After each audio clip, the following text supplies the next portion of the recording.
Hey Aries, welcome, brother. Oh, thank you so much. Asking what's wrong. There's a lot. Okay, so I'm just like a very y'all have to understand. I'm a Cancer. So I feel really heavily. I can be an emotional one. And you know what? I needed the break last week. I didn't do any lives last week. I was in the cut. I attended a couple of panels. Um I saw a couple of things. I was in the cut, but I didn't do any lives last week. The only live I did last week was MLK Day. Y'all know I'm just always gonna do what I can do to respect legacy, right? To honor and respect legacy.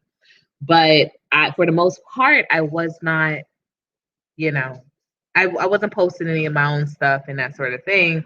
I was just kind of watching and vibing and seeing what was going on some other platforms.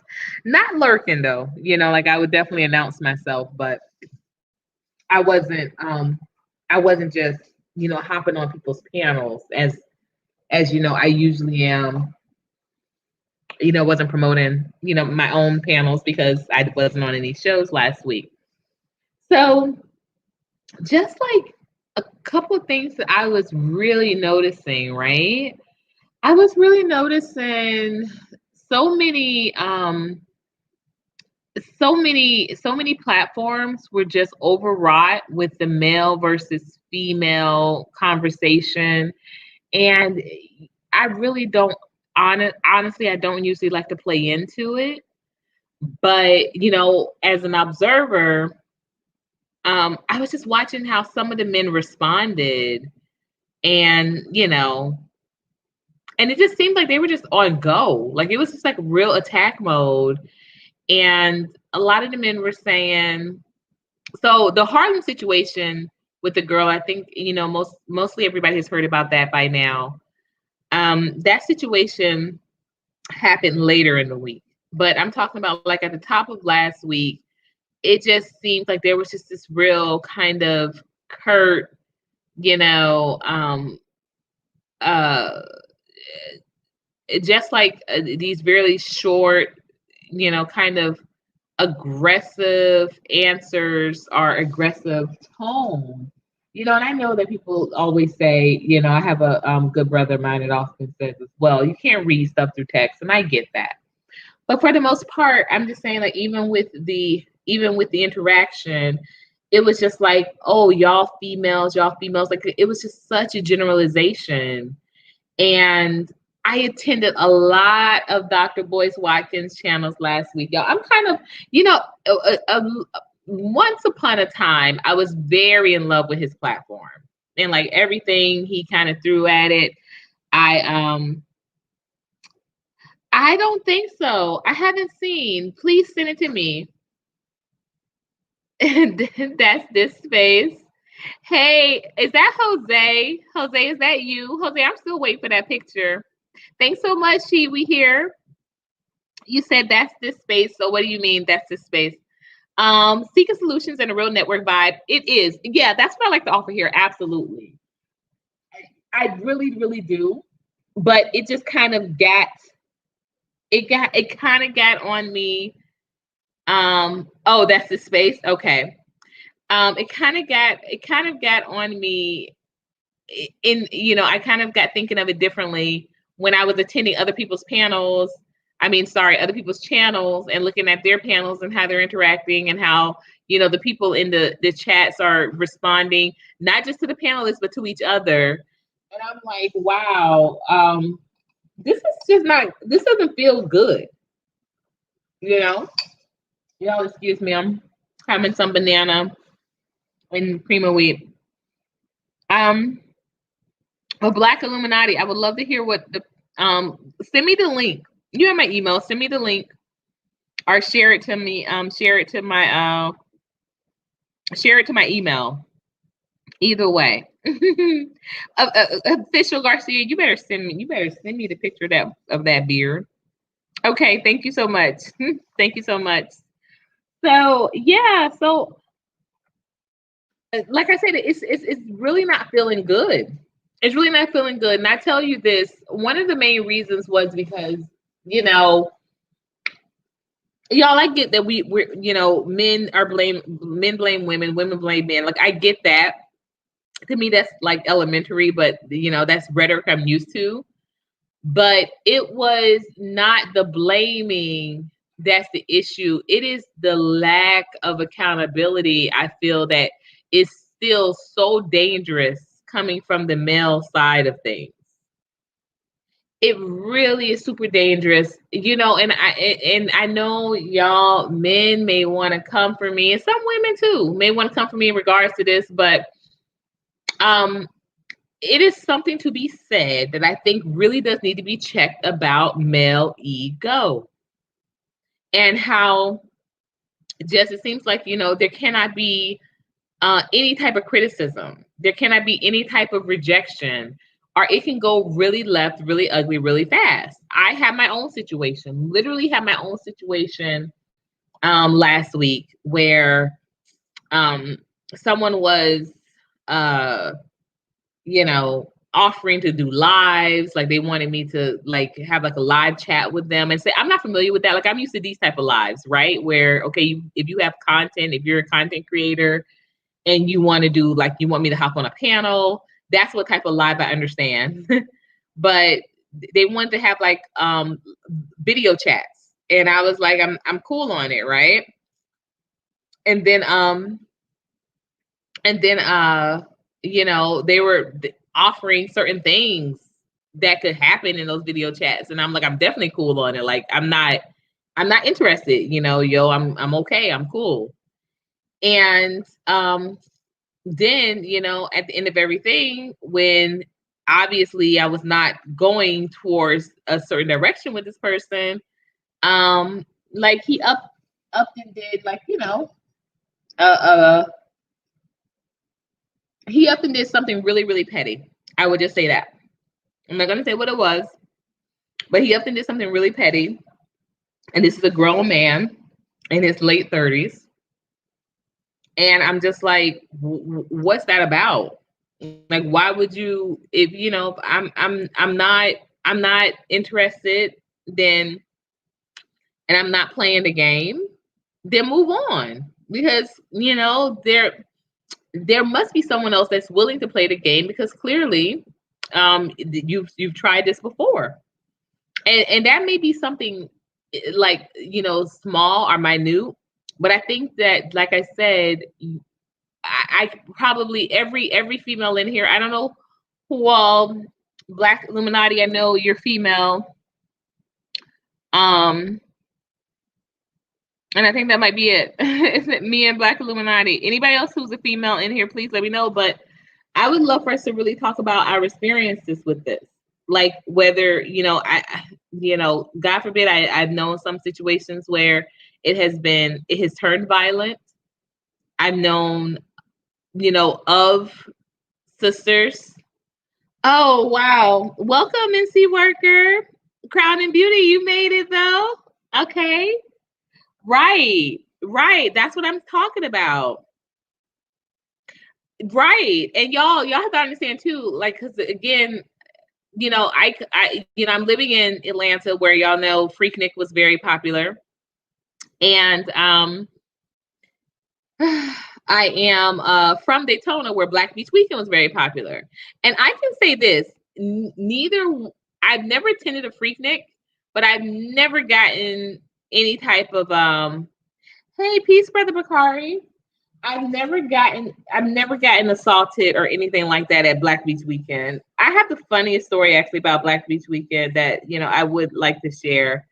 Um I would like to share. So my what was it? It was my senior year. So it was my last year to kind of do the whole Black Beach Weekend thing. And I had never really done it before. I had just kind of always heard about it, of course, but have never really done it before. Like, I did not have the type of parents that played the radio. I just will say this. Richard and Rosalind did not play the radio. They did not. It was not like, you know, something cute to be on the beach and you know, that was not to be joked about or played with or anything like that. Like that was not not happening in our household. So the only thing that I could do was cut school to go. So my senior year, me and a couple of my friends, it was like one guy and about four other girls, we all made this plan. We were going to skip school to go to Black Beach weekend. This is my senior year in high school. And so we were the plan was we were going to go to McDonald's. We were going to get, some breakfast.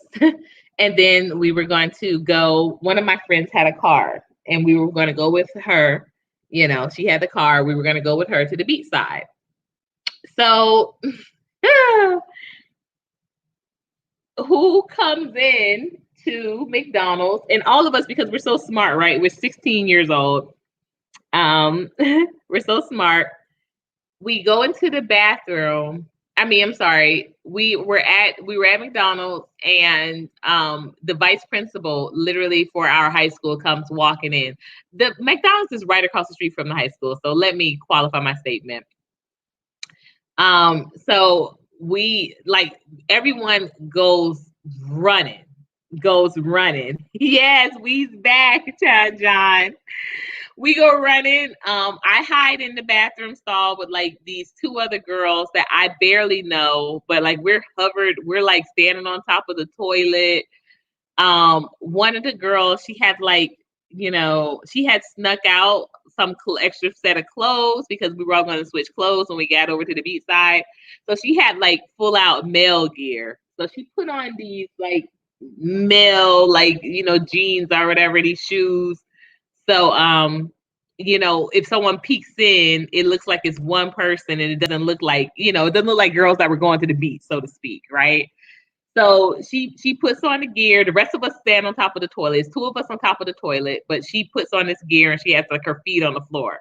So sure enough, a worker comes in because again, the vice principal was the one that came in. So a worker comes in, looks and says, no, nobody is in here.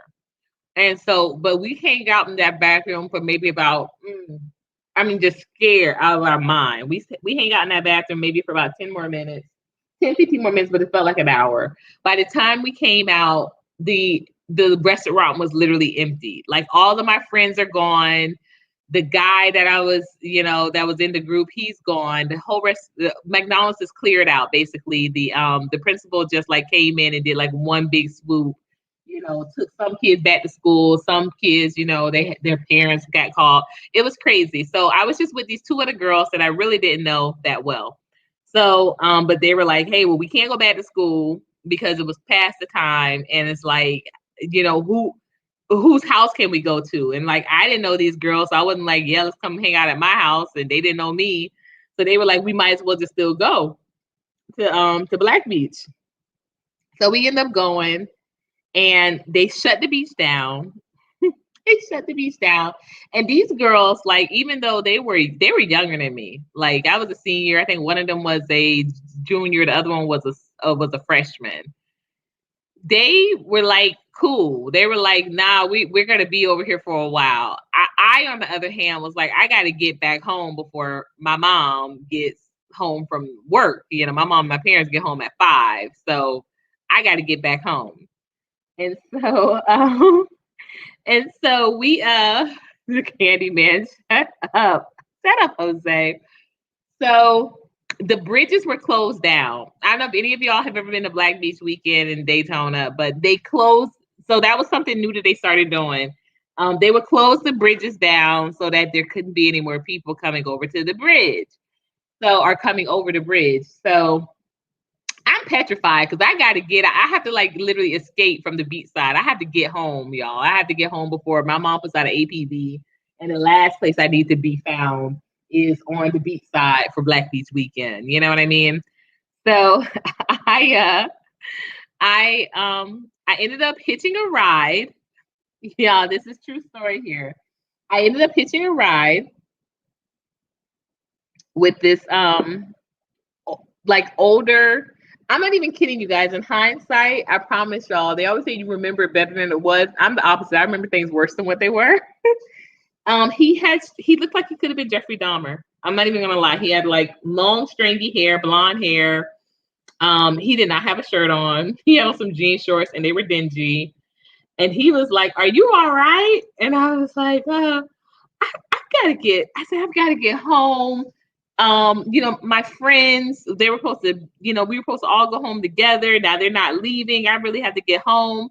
And he was like, well, the bridges are closed. How are you going to get home? Like, he's like driving alongside me. So imagine like all of these like black dudes are like on one side and they're like yelling, hey, come back here. And like this white guy is in this old beat up like brown car creeping along slowly and was like, well, how are you going to get home? And I'm looking back like, well, I can't go back there because, I'm clearly not going to be getting home.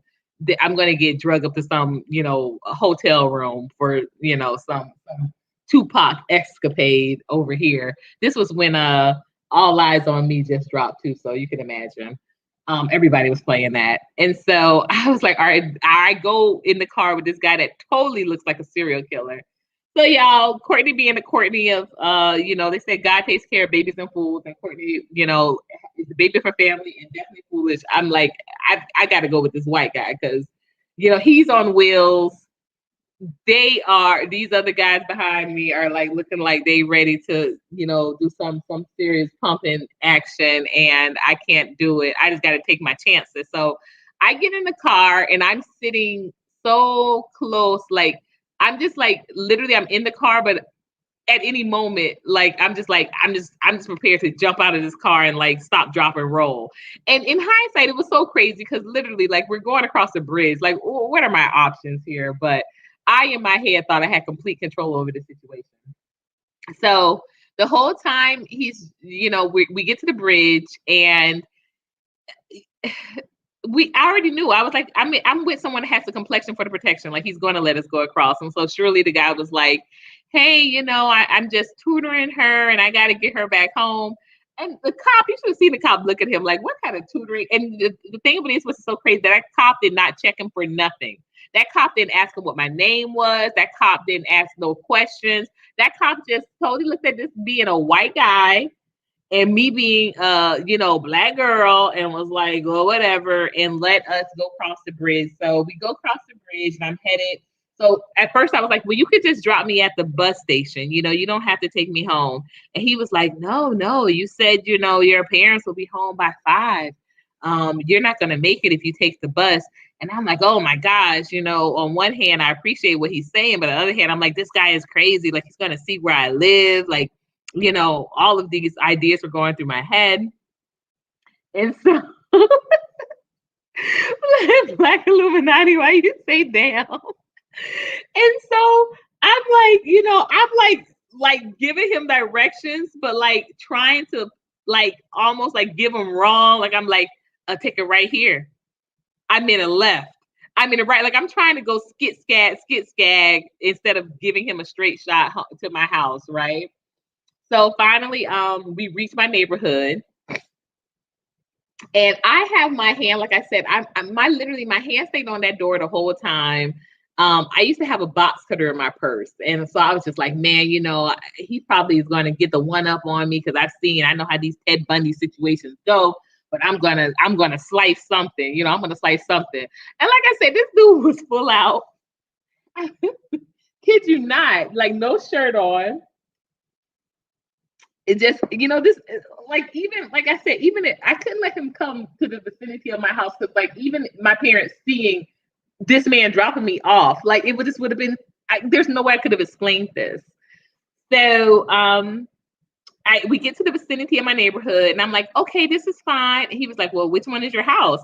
And I'm like, dude, don't be asking me no questions like which one in my house, And he's like, because I just want to make sure you get home. Like, I want to make sure you get home. And he kept saying that. And I was like, candy make you dandy. You're too funny.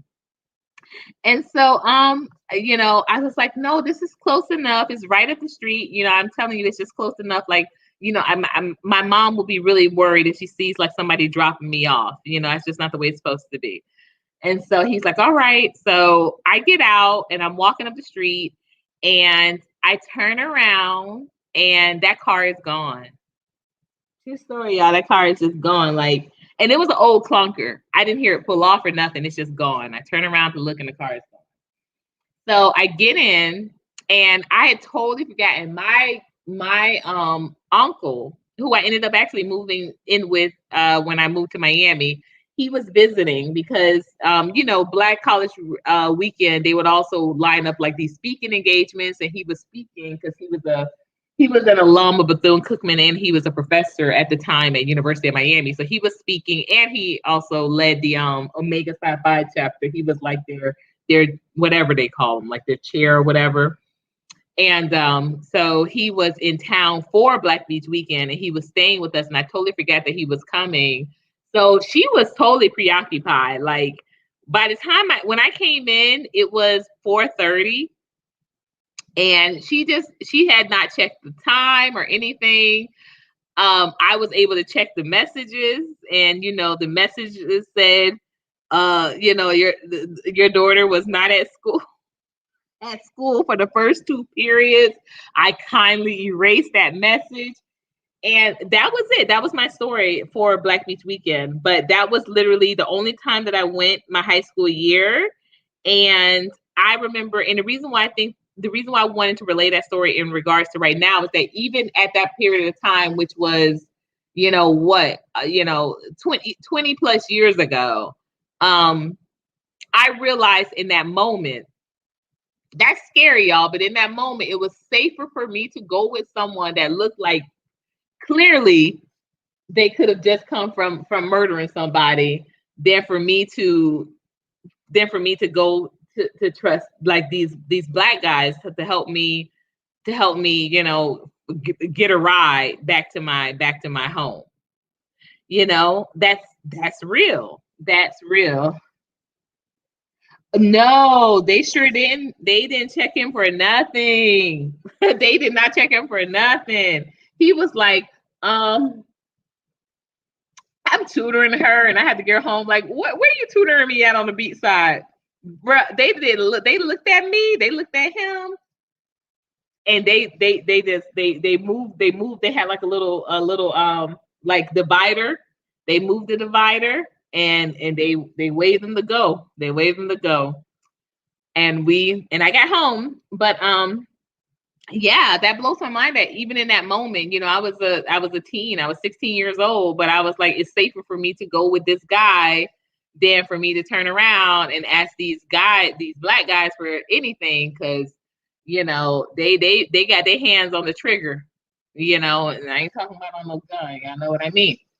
So, but like I said, I'm just going to keep it real here tonight. Hi, CA. How are you?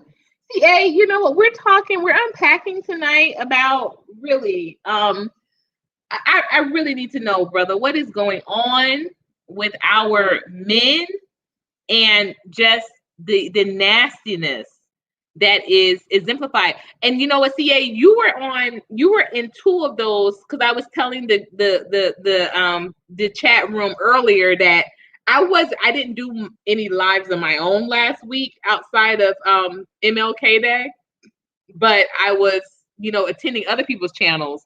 And you were actually on 2 of those, platforms that I was attending some other people's channels. I think Bijou was one of them. And there was one other one. And and there we could see that. We could see that. Oh yeah, me too, Black Illuminati, me too. Let me tell you, got so much background on Charles Manson and Adolf Hitler, and I go down the full. Even Eileen Wuornos, I don't play. I go down the full. Trust me, that's why I said I know for sure, God got my back, sis, because that dude looked like he was on his way to or just came from. And I promise God must have told him not to touch me. God must have told him not to touch me, because that dude looked straight up and I was like, I remember that moment. I looked over my shoulder. I was looking at a group of black dudes. I was like, come on back up to the hotel room. Come on back up here. You know, how do you want it was playing loud. I was like, and I looked at the dude. And he was like, well, how you gonna get home? How you gonna get home? I was like, I took that breath. I took that deep breath and I just got on in that car. I just got on in that car. I was like, I gotta get home. Yes, they are. They are. He said applause. You're great, CA. Applause. No, you know what? Yeah, please let's talk about it. I'm gonna drop this link because I really need to talk about this tonight. I really do. I really want to talk about some solutions. I'm not gonna be. This is not gonna be no marathon. I told y'all I made a new rule with dealing with my kids and everything.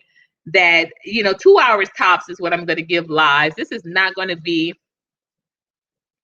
These are not gonna be no all night lives, but under women's skirts. To what degree does that mean? Wow, Ed Kemper. I've heard of him, yes. No, I didn't. Well, let me tell you, Jose, that was the thing. I couldn't because you know I just had to go with my gut and I had to trust it. And to me, like what I feared. What makes it so sad, but this is the reality, y'all. I feared not getting home by the time my parents got home more than I did this guy harming me. That's real. And I told you, I have an ex that he thinks that I'm lying when I say stuff like he would think that I was lying when I said something like that. Like I said to him that the reason why I never, had, sex before my husband was because I legitimately felt my mom would have killed me if she found out. Like, if I can't popped up pregnant, my mom would have killed me. And he was like, full well your mom would have not killed you, da da da da. And I'm like, you do not know my mother. I've seen what my mom does. I have an older sister that was, honey. I always said, sex couldn't be that good. It couldn't be. For your head to get banged against the bathtub, for your head to get dunked under the water, for you to get hit with, all types of tennis rackets and trophies, anything my mom could find. Honey, I said it couldn't have been that good. And so I didn't play when it came to my mom in that whole situation. Oh my gosh, it's funny you should say that. It's funny you should say that, Tanjon. My blender broke last night. And so I literally had to finish selling the rest of my calendars to even get enough money to get my blender. I have to get another blender, y'all, because y'all know the Colored Only Cafe is up and running now. Yep. Males hide behind women they are in sex with when other men intellectually challenge with. In relationship with. Wow. That does sound good, Tanjon. Especially a purple yam pie. That sounds like something that would be great for the Colored Only Cafe. I haven't seen anything like that. I haven't seen anything like that, Jose. Don't mention nothing like that over here. That's deplorable. That's deplorable, please. Yeah, I do want to talk. I do want to have these discussions, right? But I'm like, really, who are they helping? Because CA, you've seen it. I'm sorry, y'all need my little female weight with bananas. You saw it. We were on a panel together last week. Those guys be unapologetic. They don't have no problem. They don't have any problem with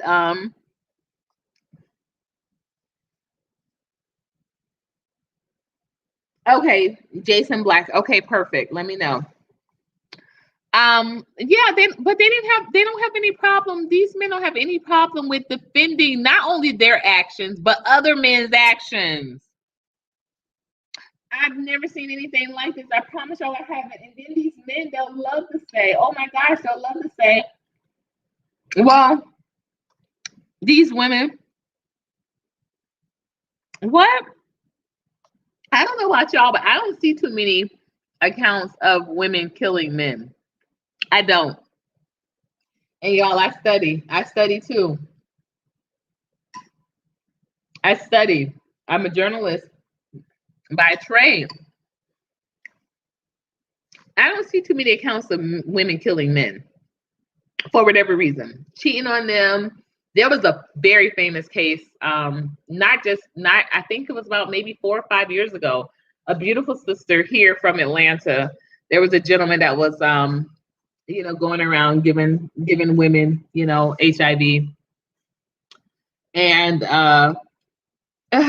she's a public speaker now, public figure, and a beautiful girl, from Chicago, but moved here to Atlanta. And, I'm just saying, like, this man is still walking, still living, still breathing. I just don't see this. I don't see women going around killing these men. But let these men tell it, these men are under attack. Yes, like that movie Identity, Black Illuminati. You saw that movie Identity? Oh my gosh, such a good movie with John Cusack. I think it was Amanda Peet was in it. Very good movie. But CA. At the end of the day, come on, brother. Let's call aces and spades. We have to. It's 2020. We won. At the end of the day, they can still go on. They can still go on. They can still go on with their life. They can still go on to the next woman, because we both know, we all know that there are plenty of women that are still going to open their legs, their mouths, and their purses to these men. They are. So you can't tell me not at a high percentage, but they don't kill, but they birth with they. And y'all know too. Let's call aces and aces spade. If the justice system really was about protecting Black women the way that it has been protecting other demographics of women, let's be honest. There's no way R. Kelly would have ever made it past the first trial. Had those been all white girls, he wouldn't have. Let's be very, very, very sincere. Okay. When women kill, it seems to mostly be for monetary gain. I've seen some women kill for, because they have been emotionally hurt. I used to watch Snap. I used to watch Snap all the time. When I stopped watching Snap? When I had my daughter, because I didn't want her seeing, I didn't want her to be addicted to that type of stuff. So I stopped watching it, but definitely used to watch it all the time. And, there definitely were plenty of cases of women feeling slighted, feeling hurt, being cheated on, psychotic situations, and not excusing any of the behavior, but there is something to be said about the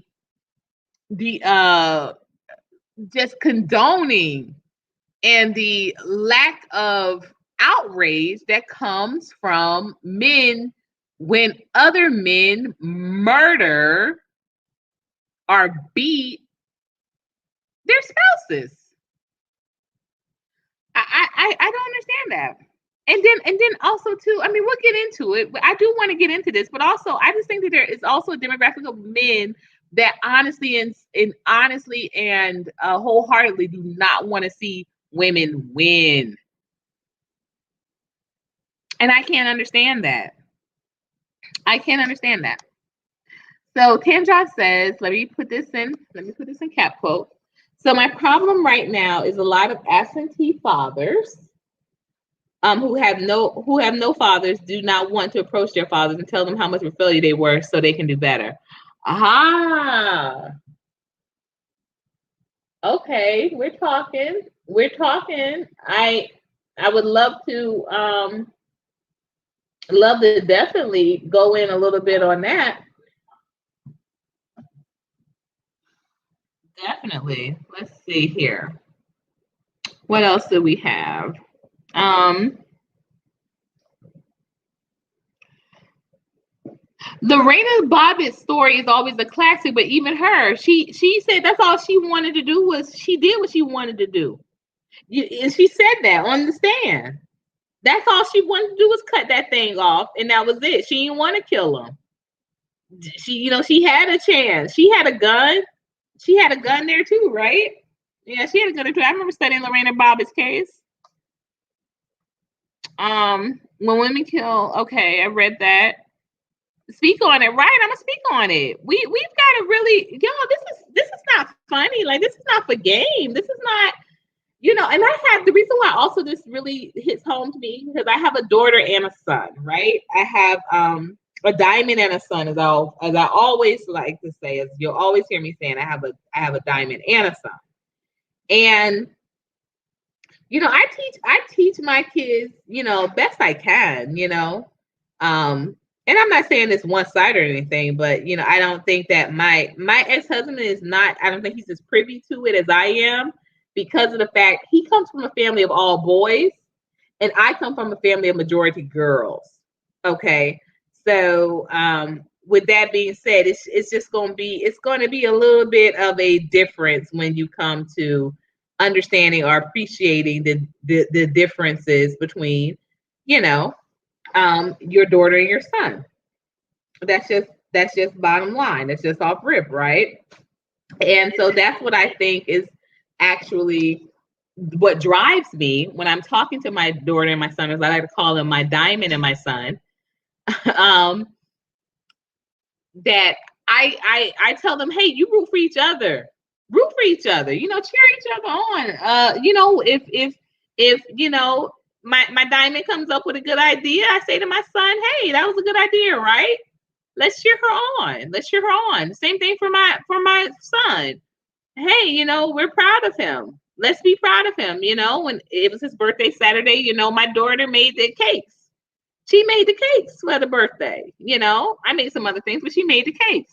So, like, that's something too that I think that I didn't get in my own family. Like, we were not taught to celebrate one another. My mom celebrated what we were doing. My dad celebrated what we were doing. They both celebrated what we were doing, but we weren't taught to celebrate one another. We weren't taught as the girls, everyone be excited for, my sister when she won this or that. Like my mom was proud, but we weren't all encouraged to, hey, hey, give your sister a hug. And when I remember seeing something with my I was about to say my ex, but my son's former school, every day that she dropped off her daughter, she would say, hey, give besito, un besito, like give a kiss to your little brother, when you're leaving. And I'm like, how many of us in our culture do we did you say not? Stop it, y'all. Y'all are gonna make me laughing. This is a serious topic tonight. But how many of us encourage that amongst our children, our youth? Congratulate one another. Because y'all, I'm telling you, that's honestly where a lot of that starts. I've worked in education, and my background is in education because y'all know coming out of school as a as a young Black person with anything, that you can always find your way to sub or to teach or to work with youth. Even with going to church, they want you working with youth. That's just the way it goes. So that's it. Hi, welcome, Siobhan. Siobhan, that name sounds so familiar. I used to be, there was a woman, she didn't spell the same way, but there was a beautiful young girl named Siobhan, a beautiful young lady named Siobhan in my 8th grade class. And let me tell you, she was the bee's knees. and her name was Siobhan. So it's been a while since I've seen that name, but it's not spelled that way, but it's been a long time since I've seen that name. Tanjan Jew, I'm going back and reading over some of these messages. Y'all, excuse me, I've missed some, but y'all better put these blowers up because we talking real tonight. We're talking real tonight. Like I said, I'm not gonna hold y'all. This ain't gonna be no all night affair, but I really want to unpack this because it's on my heart. But Crown and Beauty got too much estrogen in their blood, and they're fighting the poodle in them, so they like to take it out on women, especially Black women, knowing that we're not protected. That is true. That is true. Tanjan Zoo, and you've always been very consistent with that rhetoric, and that's very true. That's very true. And that's one thing that people don't realize too. The reason why I resigned, one of the reasons, of course, I was moving, but that's what made that decision so easy, because I was not a protected woman up on that dais. And to be an unprotected woman in politics is, you don't want to see it. Two places that you do not want to be unprotected, and that is in entertainment. Jaguar Wright spoke on it earlier this year. I don't care what anybody says about her mental state or what have you. She was dead right when she said that. She was dead on the money. She said that what you have to do is hurry up and get yourself coupled up with someone that is in the entertainment industry, because if not, every dude is going to come at you every which way. And, because of the fact that you don't, quote unquote, belong to somebody, you're going to get taken advantage of. You're going to get assaulted. You're going to get taken advantage of. So welcome Northern Belle. Welcome Siobhan. Let's see what else is being said here. We don't celebrate each other. I am going to pin that in the room. Hey, Passionate Bliss, you better jump on this panel, sis. I'm only going to be up here for about 40 more minutes, so please jump on it. I'm dropping the link, y'all. I'm dropping the link because I really want to come up with some real solutions. I really do. I'm really tired of us talking about, oh, we got to do better, but we're not doing. But what are we doing? What men, how are you checking one another? How are you checking one another? When we're being killed, literally, we're being killed. Okay. Yes, the glowers are in here tonight. Glow Nation is rising up. Let me see. He said, I do need an all-night affair. So let me tell you, the next all-night affair I will get to is when I am coupled up. When I am coupled up, I will, we're gonna do a cam up slumber party together. That's what I can promise you. Hello, good evening. Good evening, sir. Hello, how are you? Can you hear me? Wait a minute.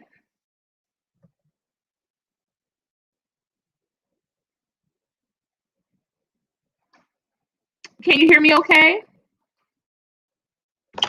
I can hear you. Okay, perfect. So I really think that we're at a point where we're needing to execute some solutions. We're past the point of talking, CA. Is that your mic in the background? I apologize. Jason told me to hold on. He's going to call me back up, but I wanted to insert this in your conversation. Okay. Respectfully, I want you to consider this. Okay. Our grandfathers taught us coming out of the 70s and 80s to help women, because many of us as guys, we were primarily getting the jobs. As you know, before the right to vote, many men got the jobs, women didn't. Mm-hmm. And this is why sometimes I refer to women as 1980, 1990 new money. And when you have new money, you don't have the decades and centuries of understanding how to pick, when to pick, and so on and so forth. So I say all that to say this. I think what a lot of ladies, and I'm glad another lady is up here, people like to avoid when I say this. Majority of the guys in the 80s and 90s, when they tried to come up, their number one adversary was our women. It wasn't the white man. It wasn't the white woman. I don't say that because I know even saying that truth goes against what people want to hear, because people tell black males, only tell us what we want to hear. Don't tell us what you've been through. Don't tell it. And I have dominated the situation. So I'm a unicorn. I speak on this stuff because I know the brother that's a warehouse worker can't, because you're going to yell at him. The brother that's a janitor can't, because you're going to talk down on him. Most adversaries, and I wish women would just really deal with this. Black women in HR, black women in management, 80%, maybe 70% have gone out of their way to stop black male elevation, which is why so many dudes just sit and be okay with working a warehouse, working a stock room, all those type of things. But what y'all don't realize, many white people have helped black males come up. And nobody likes to admit that. Nobody likes to admit that. So in retrospect, then we ask these same black males to be protectors of the people who have blocked them the most. I don't have any hate for black females. I've survived it. I've got 5 certifications, but I have, even through my career, most time it was a black woman trying to stop me from getting hired, stop me from elevating. And nobody wants to hear that, because people think that it's talking down to black women. When I mention this, I'm telling you, a lot of the behavior of your sons who grew up underneath your households, and a lot of your Gen Z boys, are behavior because today's black women can't even get their own daughter hired at the place she works in 2021, because the white woman, the Pakistani woman, won't allow it. But at the same time, the Pakistani woman and the white woman is getting their child hired. Everybody avoids this conversation. Thank you for letting me speak on the mic. I'm putting myself on mute and do some listening. Okay, thank you. Because I definitely would like to weigh in on that. Welcome to the panel, Sis Passionate. How are you, sister? I'm doing good. How are you? Can you hear me? I can. You're looking beautiful. Oh, welcome to the panel. Looking amazing. You're glowing, sis. Right. What are your thoughts about what Mr. Research CA just dropped on us? Because I have some things I want to say, but go ahead, and I'm gonna put myself on mute. Go ahead and contribute what your response is to that. Well, actually, I can't agree with most of what he's saying, and I have a curiosity as to where he's collecting the data from that he's basing these statements on. Because in my personal employment history, even as a supervisor, even as a director of nursing, that's not been my experience.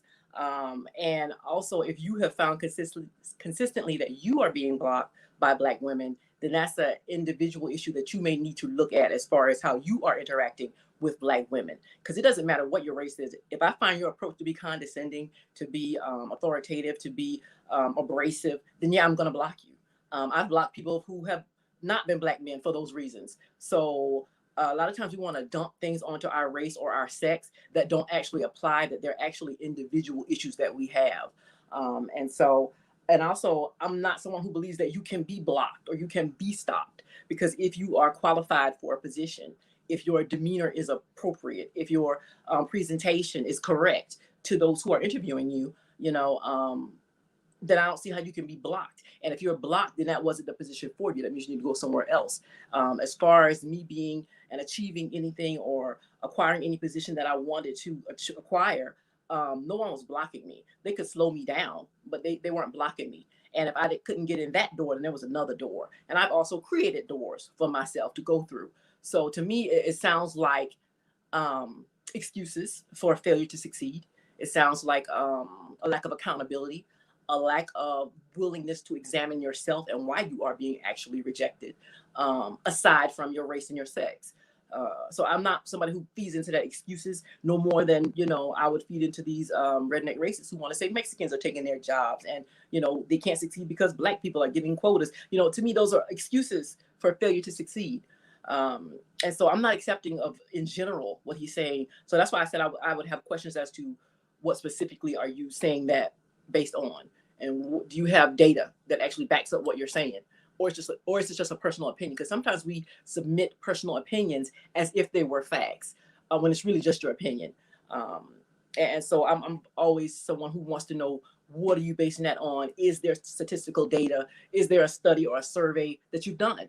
You know, and especially when you use terms like most and the majority, that implies you know them all, and that you took a survey and that at least 51% of them stated the position that you're bringing. And so terms like most, majority, all, those are terms I reject out of hand because you don't know everybody. So I just have a lot of questions, you know, stemming from what was said, because a lot of the theories presented I don't buy into, and they have not been my experience or the experience of the successful Black men that I've known. They've had complaints about white people blocking them, not Black people. So I just had questions. Those were questions that I had, just because, you know, it's not my experience. So okay. let me just answer something real quick. Yeah, let me just answer something real quick. And to the brothers, she repeated 2 or 3 sentences like 2 or 3 times. Correct. And when we do that, we're creating a narrative when we're repeating our sentences. So let's get to what she says about data. Gentlemen, you know, EEOC for the past 4 decades has you Black men as the highest disenfranchised with employment. You have the highest complaints. That's her data she's looking for. But we're always going to spin to something, because what the end thing that she said is very important. Any data that we present is an excuse in her presentation. That's why she repeated it 3 times. Gentlemen, you know what you have gone through anecdotally. She has a good point on that. But in her process of trying to, you know, downplay what was said, she did one thing. She didn't show empathy toward what you dudes went through. She tried to put it to me. I'm a successful dude. I don't have any of these problems that she asserted. So she spent a lot of time talking about you, but all you guys know, I work in medical finance. I have a 27-year career. I'm not hurt by this type of stuff. I actually fight against people like herself in the boardroom to get brothers pulled in. My point, gentlemen, and to you ladies, was that the brothers go through this type of stuff. Not all of them, of course. A lot of dudes are willing to just deal with stuff and, like she said, just go to another situation. But gentlemen, you and I know that we're dealing with demographics. We're dealing with monolithic people. Pakistanis right now are bringing their people in, whether they got that skill set or not. And they're fighting against people like her to bring their own people in. And she's not stopping them. But in her presentation, she's stopping you. And this is the problem that a lot of ladies don't understand. The energy that you put on this you. I started off talking about the topic, but some way, somehow, we went into a you thing, and we got away from the topic. So the evidence is in the EEOC. I'll let her have the floor. And I know, you know, brothers, I understand they don't have no empathy for us. It's like they're so detached from our experience. All they can see is their own. But she has the floor. Well, in response to that is and I want to say, Passionate Bliss, one moment, but Mr. CA, that's not what I heard. And again, Mr. CA, one moment. I'm going to say this, and I'm going to cam up so I can say this, so we can really make sure we're looking. Okay. Generalization does not help anyone. I think that we need to speak more on specifics when we're talking. So this is why she kept saying you and not saying you all. And I would appreciate that when you were responding and when you were speaking on these facts, you say she, or you call her by her name. You do not say they don't have any, they don't care about us. Brother, that's just not true. That's not true. And like I said, and I said multiple times on this platform, this generalization does not help further provide any solutions. It is a trigger, and it is done to polarize. And I definitely don't want to do that here. So please, when you're speaking, when you respond back, you speak to Passionate Bliss, because this is the person that has responded to your comment. I haven't even responded. My 2 cents have not been added yet. So please, just being respectful of the platform. Let's speak in specifics and exclusives, not generalizations. Thank you. Yeah, and my position and my question was based on the fact that I accept and understand whatever your EEOC employment statistics may be, but those statistics, from what I understood you to say, are statistics about Black male unemployment, maybe even versus Black female unemployment.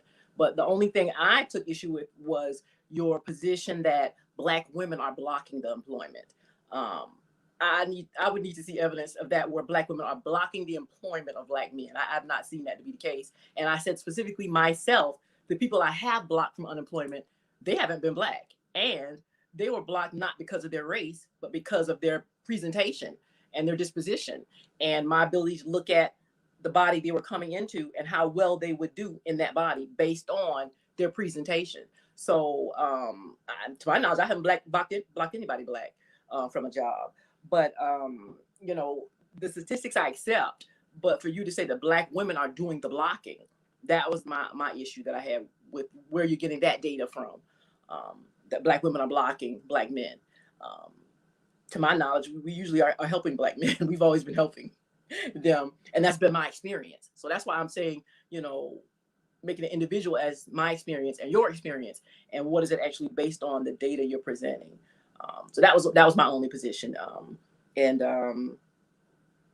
I'll leave it at that.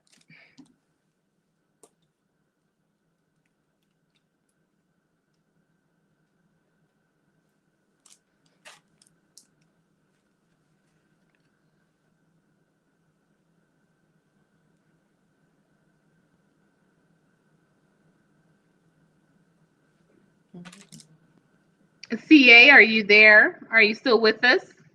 Because if yeah, I'm listening. Okay, so Passionate Bliss has,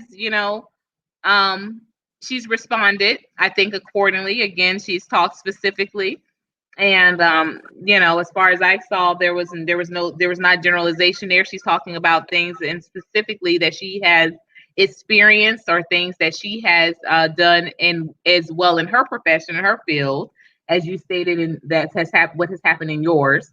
I want to add my 2 cents now to contribute to that conversation. I'm going to be very honest. Again, I'm speaking from my personal experience. The only time that I have felt the need to report or to, stop someone's quote unquote bag is when it was presented as though it was unprofessional. And I've never looked at it being saying, hey, well, this is a man, so I'm going to do it because it's a man. And I think that somewhere in there, and this is not the first time we've had a discussion like this. So I don't think I'm in uncharted territory to say this in this regard. But somewhere in there, I think that there has been some severe disconnect when it comes to communication between maybe women in power in regards to your experiences, that kind of you keep attributing to me. We keep saying you. We keep saying you. Has nothing to do with me. I'm talking about the topic, and you just eloquently said, let's not do that. So let's not. No, I did. I said, let's be specific. And that's why I'm saying you, because I said, we've had this discussion. I'm talking about me and you when I say this. We've had this discussion on a multiple different opportunities or platforms. And I think there might be some communication issue in regards to our breakdown. There's some type of breakdown when it comes to the way what you're offering and saying that women are doing this, and as opposed to saying specifically what, if you've never been affected by this, but you're looking at the EEOC numbers, and here I am offering up what my experiences are personally. Passionate Bliss is offering up her experiences, but you were still speaking to the group as though you're still generalizing. I'm saying that, is there some type of, am I not communicating the way it should be, the way we should be addressing this appropriately? Or is there just a refusal on your behalf to do so? Because at this point, I just kind of honestly want to know. And we do have someone else joining the stream. So I just want to know that, I just want to know that, are we clear when I say that's why generalizations don't really help to move or progress the conversation, because they are, they're like a broad reach when we can be talking to build solutions with someone specifically.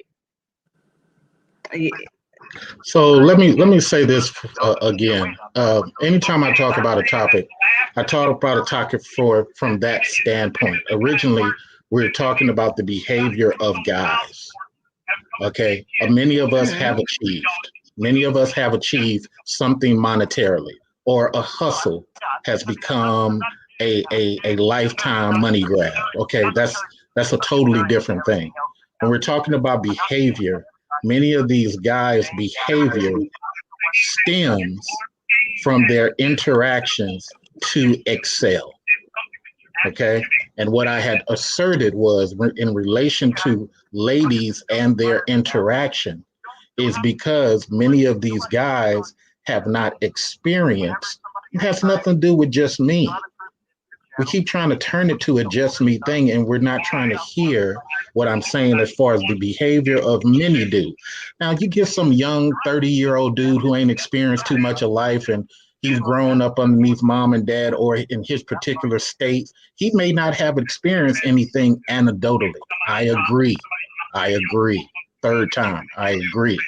But many of these guys' behaviors come from the disconnect that they have experienced with women in relation to their outside of the world outside of relationship interactions.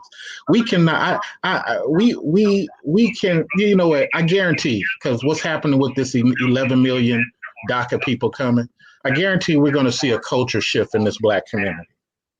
We're going to definitely see a culture shift, because I'm gonna share this fact, and just really so we can take it off the me and you and you must not have done this, and get back to the topic of this.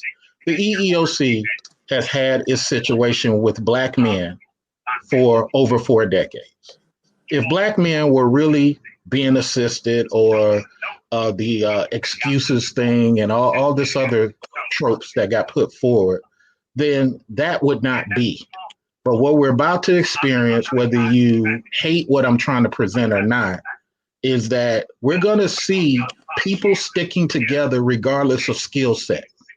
We're going to see all those skill set Blacks get pushed out. All those gatekeepers are getting pushed out, which is why nobody spoke to the fact when I said many people can't even get their own daughters into the same position that they work in right now. Everybody avoided that and went to a you conversation. The data is what it is with the EEOC. That's that's irrefutable. But we just need to take it off the me thing. And hey, CA, you bring this up. I rock for Black sons, just like many of you rock for Black daughters. If you mention things that Black daughters are going through, I'm not going to get a red herring and start talking about you, and you must have went through something, and you. You're speaking for Black daughters. But I realize in this moment what's happening. We're not used to Black men articulating things for Black sons. And it comes across to those listening as some type of trigger to turn it back on the speaker. And I'll leave it at that. Okay. Welcome, Cuban Libertarian. How are you today, brother?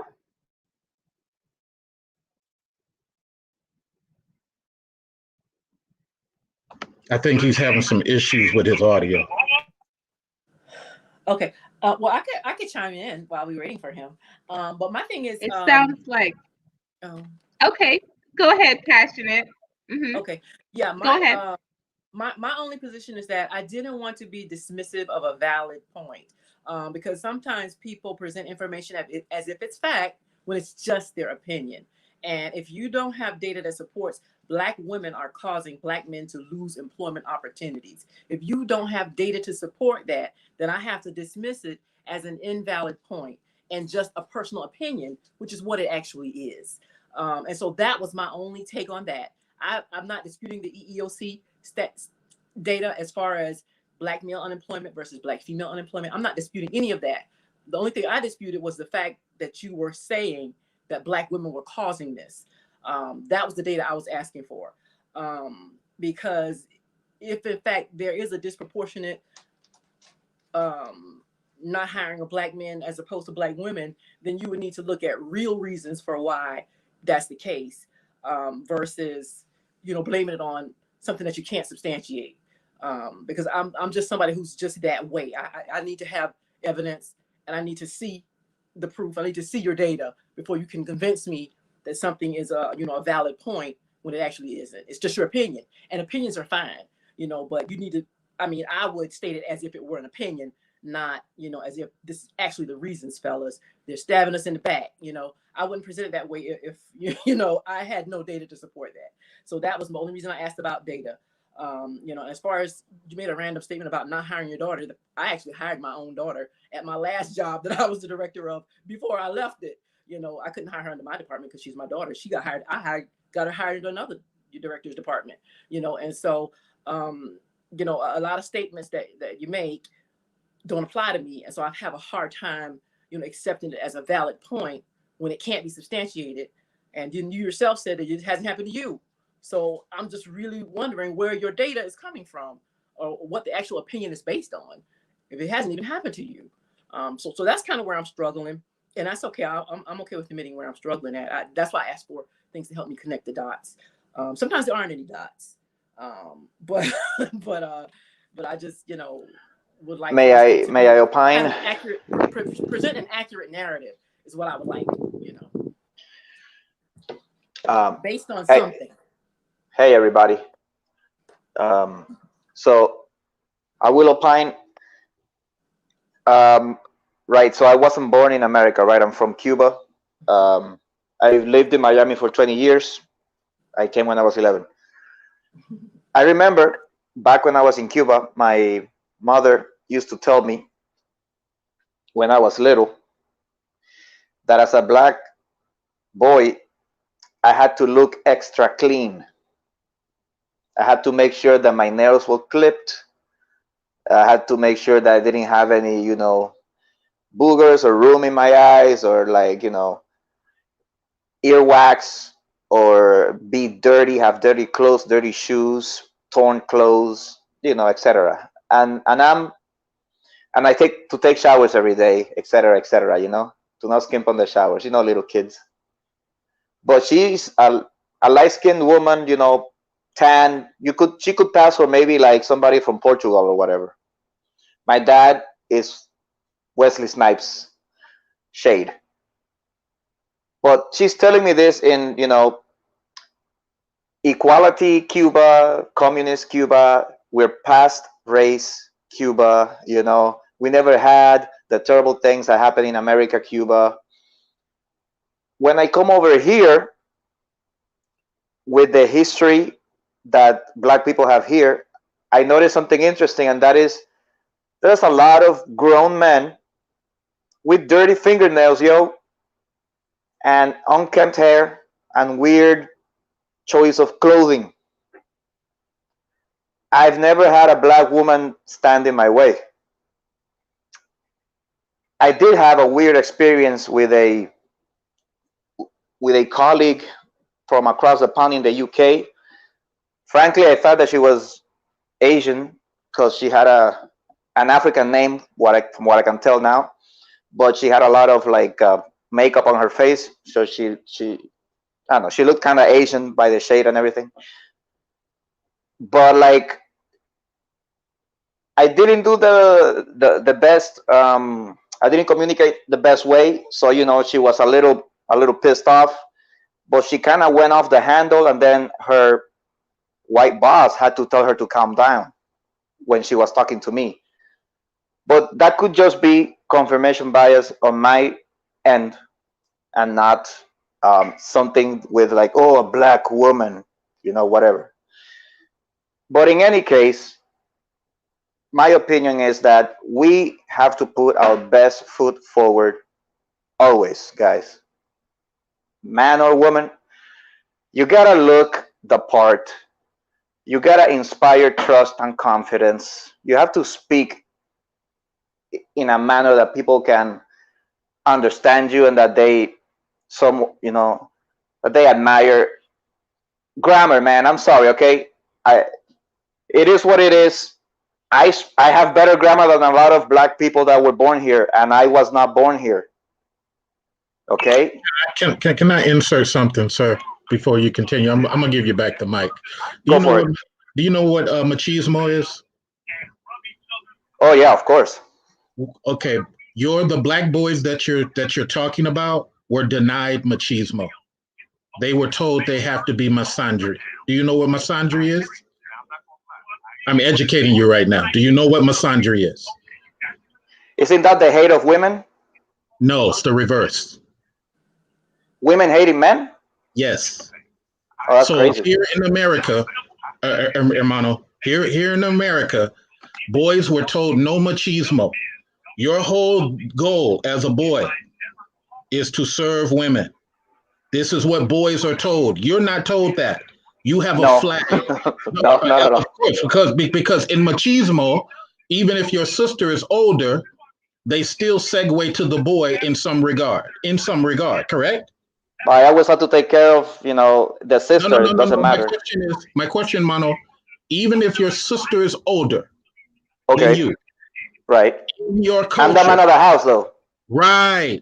We're not the man of the house in our culture. So while you're talking about these languages, I'm going to give you the microphone, but I want you to understand what you're teasing and talking about is a cultural difference in boys. We are told not to be man of the house. You know how you like your mother and your sister likes the word poppy? Right. We are told father is a bad word as boys.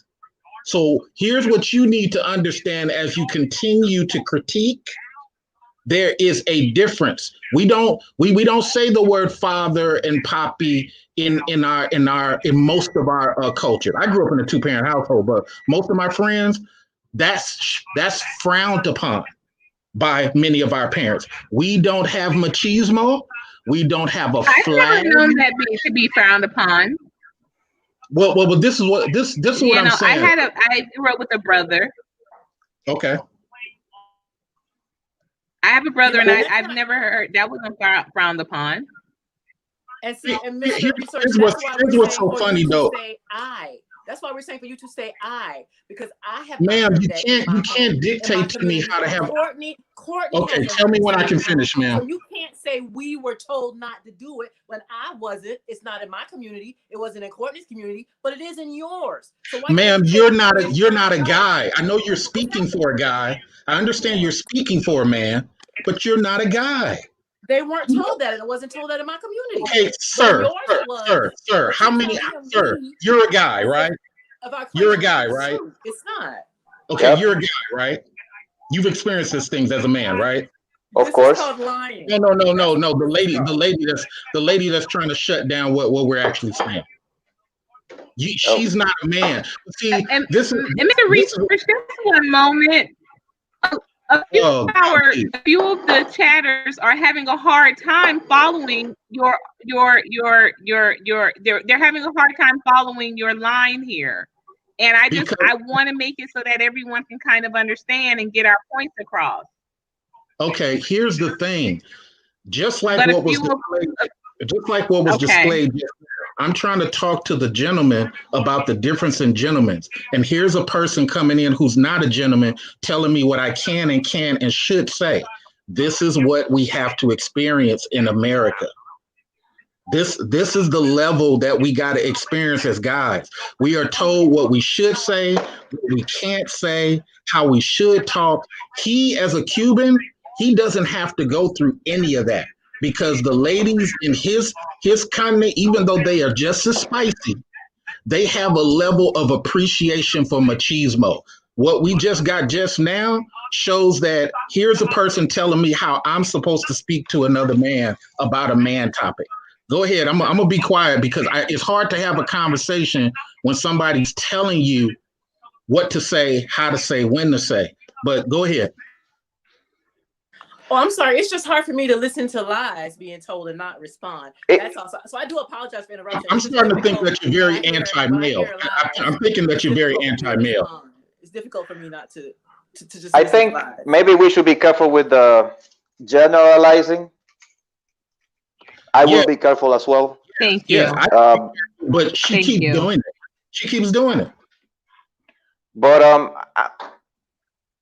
I don't think there's something else that's going on. I understand that, you know, black men and black women here are having, you know, some kind of, I think it's good they're having a discussion, but I don't know. I sometimes I see that a lot of black guys, they go in on the ladies a lot, man, you know, and they blame them for everything. And, you know, as a man, you also kind of have to, you know, just, you have a burden of performance no matter what women do.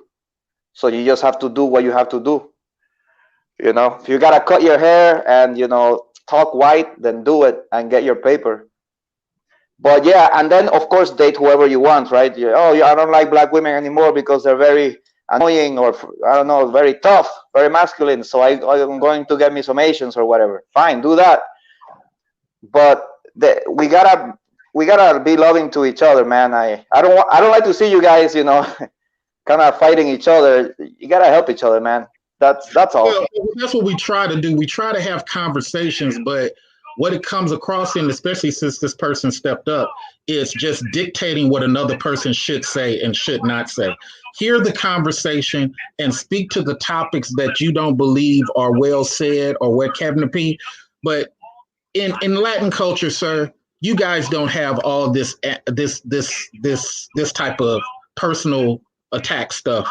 You guys are allowed to have speaks even when you're having arguments. You guys are allowed to have conversations. This person just telling me, don't say this, I need to say it that way. And this is what we go through as guys in this community.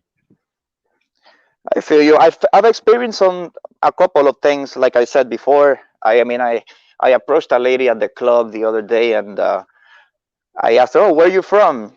You know, that's my line, you know, because then I say, "Oh, I'm from some exotic place or whatever." And then she said, "I'm from my mother's vagina." And it was a beautiful black lady. And I was like, who says that? You know, so that was like kind of weird, you know. So I said, I'm from my mother's vagina as well. But it's like, I think that there is a difference in like the, sometimes they're very like, I don't know, aggressive, or they're not as soft as a Latin lady or an Asian lady or a white lady. Or as docile or repressed as those women. Or maybe you know, I have no game. That is also a possibility. And then also there's such a thing as effective communication and ineffective communication.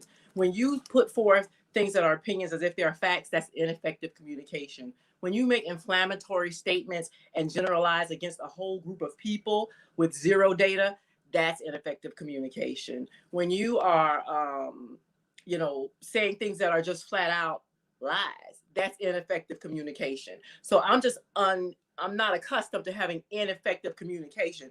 I actually did a video last week about effective communication.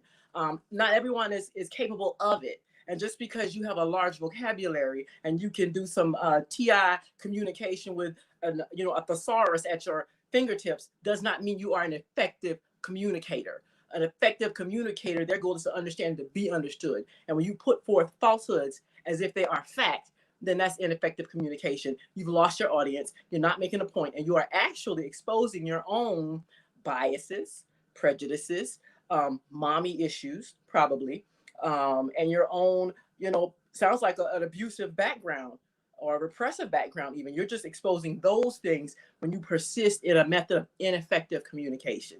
And so what it does is it breaks down communication and it steers away from what the actual point was. Because I believe Courtney's point was to begin to problem solve and get to solutions. But if you're not going to actually be honest about what the real issue is, then you can't get to a solution. If you're going to say Black men are unemployed because Black women are blocking them versus maybe Black men don't present well on interview. Maybe they need job training skills. Maybe they need to be, have the correct skills for the job. Maybe they need to know how to interview. Maybe they need to know how to, present well. Because you're not going to get to a real solution if you are not honest and willing to look at the real problem. Because the real problem can't be Black women blocking Black men. Black women don't have that kind of authority on a broad scale in management positions to block every Black man that they see. That can't be an accurate statement. So there can't be a true solution because, there's no data, number one, proving that. It's been nobody's experience. And, there can be no solution because I'm someone who's solution, focused. Who's solution oriented. Absolutely. And I thank you for that. And you know what, Mr. CA, Mr. Research, I apologize if you feel like you were cut off or told what to say. I want to again just offer that what both Passionate Bliss and I suggested, and even I believe Cuban Libertarian, but I know that your original comment was to him in saying that our men are not allowed to say father, and what Passionate Bliss and I just both spoke on and saying that, hey, not only we have sons, but also we have brothers. Also, that's not something that we've experienced. And also, of course, those sons have fathers that we understood the relationship that they have with their fathers. And that's not something that we saw in our particular communities, and we didn't grow up together. So we were just offering another perspective. We weren't saying that you could not say that. But what we are going to continue to encourage, and I'm going to continue to encourage, especially on this panel, is we're looking for solutions, because solutions should be specific to solve our individual issues. Because again, not everybody's experiences are the same, so we can't talk about what's going to be generalizations. So that's why that was offered. Let me just add this, because you're saying something totally different than what she's saying, Omega. Okay, this person didn't even speak to anything Cuban just said. Her whole narrative was to shut down everything I said. And for those people who are paying attention, even revisit a part of the conversation which we have long let go and move forward on. See, the person is hiding behind what you're doing, and they're creating a different narrative. At no one point in time has this person said anything about what Cuban said about at the party or anything. This person tried to have a narrative to go back to what we prior talked about before Cuban even arrived. So while we try to say generalization, the person is hiding behind Omega, trying to push their particular narrative. If what I'm saying is not true, then the person would have spoke to what Cuban said. Cuban had the mic. Me and Cuban were talking about what Cuban said. This person tried to hide behind Omega and go back to something that we talked about prior. Look, I'm here for solutions, so let me drop a solution. I don't have personal issues. I speak on behalf of Black sons. Yes, 20%, 30%, 40% of Black sons don't go through this.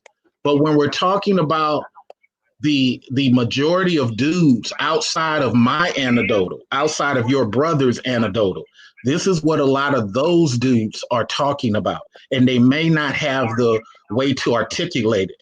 Thank you for insulting me about a theorist and a TI conversation. I did catch that little slick comment. It's not necessary. If you notice, I'm talking about the topic. I'm not trying to insult anybody's presentation, but she keeps going back to that. Let's stick to the solution. The solution is simply here. When you ladies speak about concerns that have to do with women, you would not want us telling you, don't speak in general, all this other stuff. You will want us to hear what you're saying and not try to remix it to a red herring.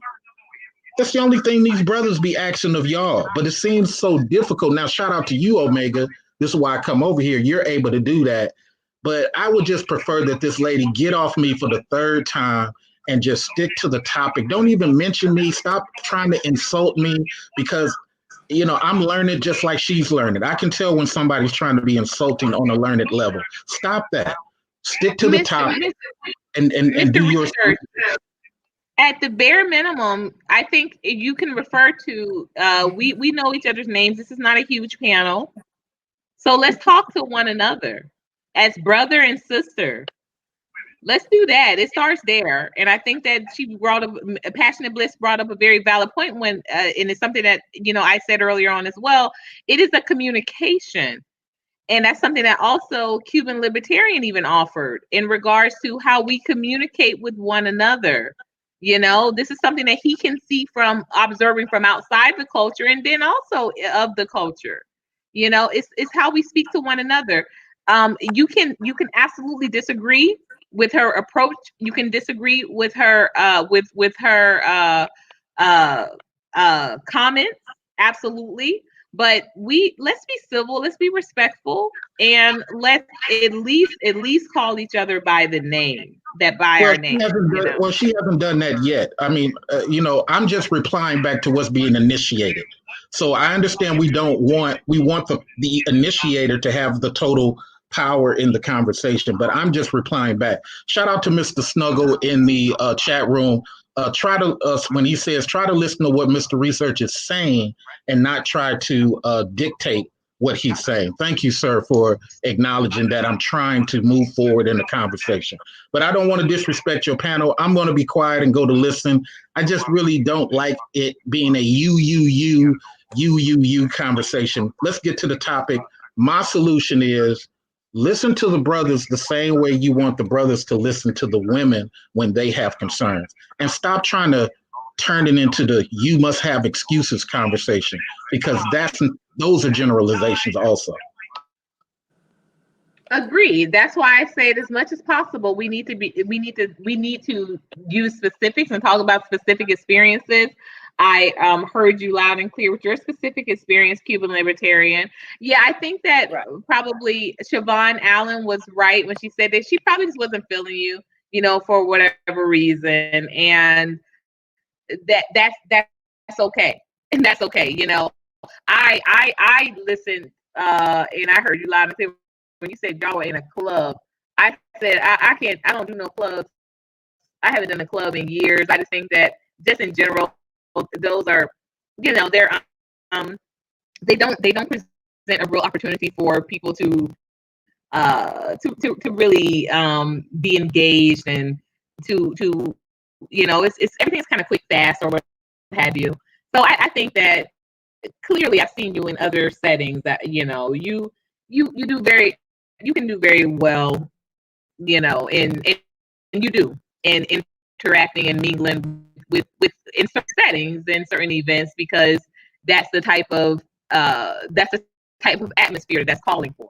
But club is just, you're going to get ignorant stuff like that because that's what type of energy that's on in a lot of those clubs. And like I said, I haven't been to one in years. So if it was bad 10 years ago, I can imagine what it's looking like now. So, but I assure you, it's you have a great personality. You're funny, you're smart, you're not bad at all. So it's fine. You missed out. Yeah, we're cool. I mean, again, I'm trying to. That's an individual. That's not all of us. Absolutely. Yeah, we're cool. I'm trying to move it forward. I just don't want it. I just don't want the words "you" to come out. Let's stick to the topic. If somebody disagrees with things that I put out, speak to, hey, I don't agree with that because of blah blah blah. Not this you stuff. Let's get off that. Okay. When I say let's Cuban might be coming. I think that he goes back and forth. Yeah, my thing is that when I say you, go ahead, Passionate. Yeah, see, that's the difference between myself and this other person. When I was speaking to him, I said Mr. Research. When I say you, that's a generalization.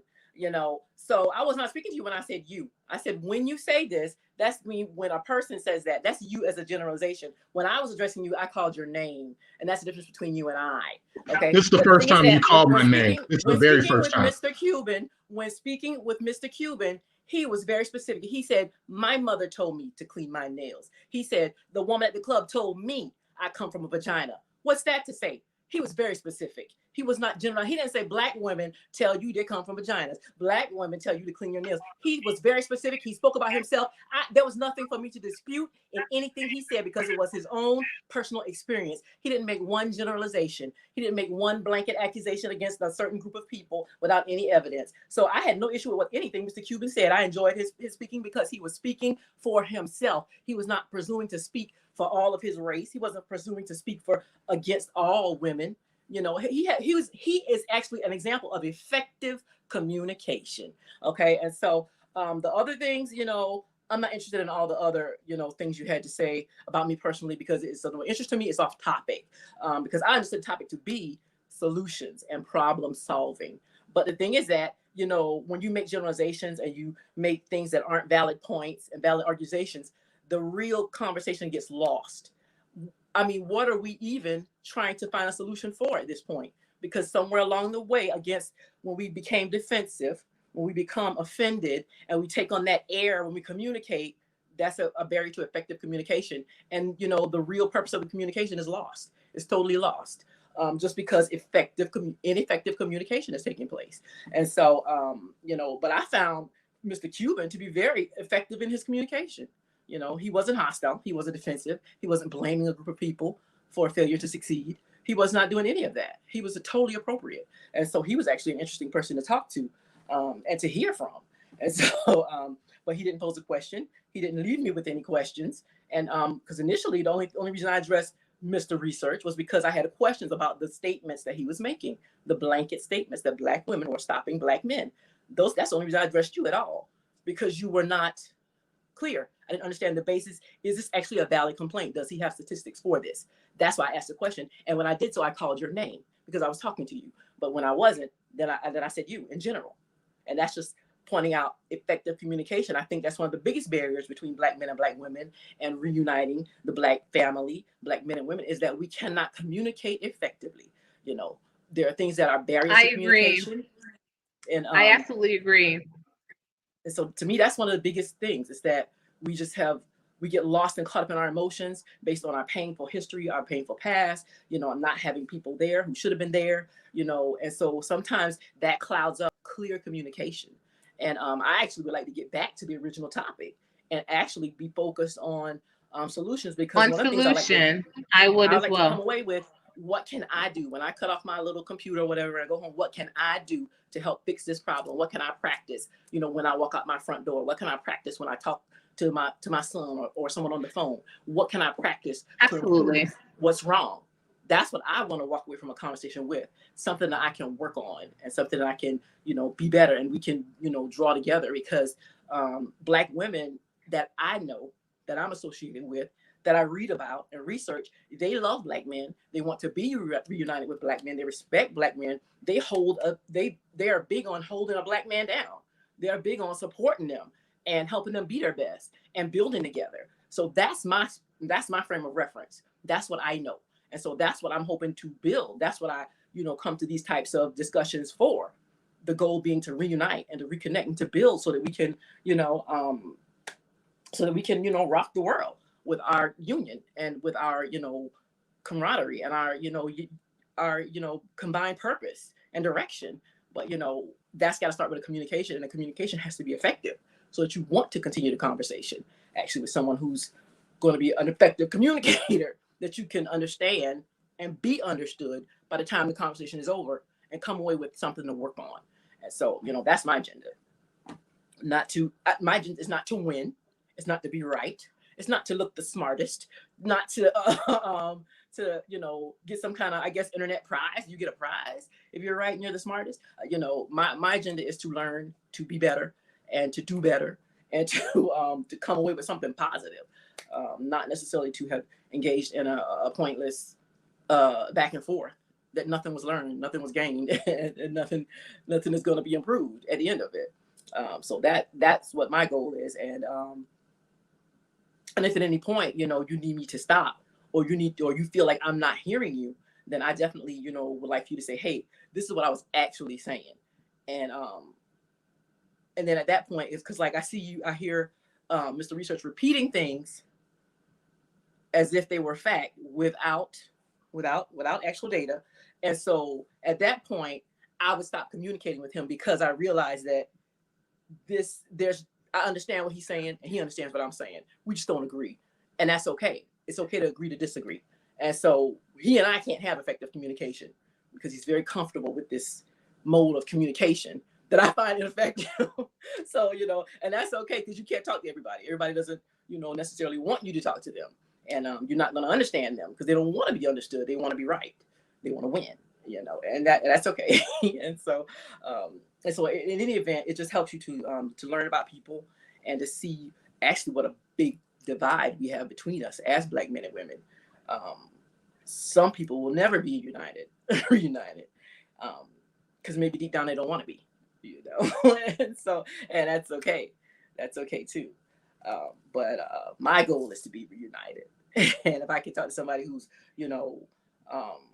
able to communicate without barriers, then that's a beautiful thing all day, every day. You can really get somewhere, with it like that. But yeah, I'm not gonna, I've never been somebody who could lay down and just listen to lies and act like it's okay.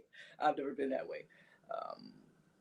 No matter what the setting was I was in. So, so my intention was never to, to cause any discord or conflict. I just was confused and didn't understand. But actually I do understand him now. And that's okay. So that's pretty much my hit on it. But if actually, what was the actual original thing that we were actually trying to solve? If you could repeat that. Because I actually came in late. I didn't hear the beginning. Right. So my concern is that, regardless of the situation, there seems to be from the male side, no real sincerity for a female, whether, I'm talking about the situation with the female that got her eye almost bit out in Harlem, or, I was sharing another situation that I literally myself went through and experienced last week, where a gentleman was asking me to go on lives, and I'm not talking about lives like this, but he was asking me to like participate in live chats with him.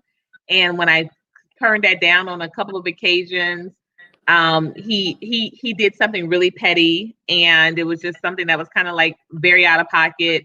And I just said that what's kind of going on. I don't think that we are to the point where I'm just saying, oh, well, we've got to do better.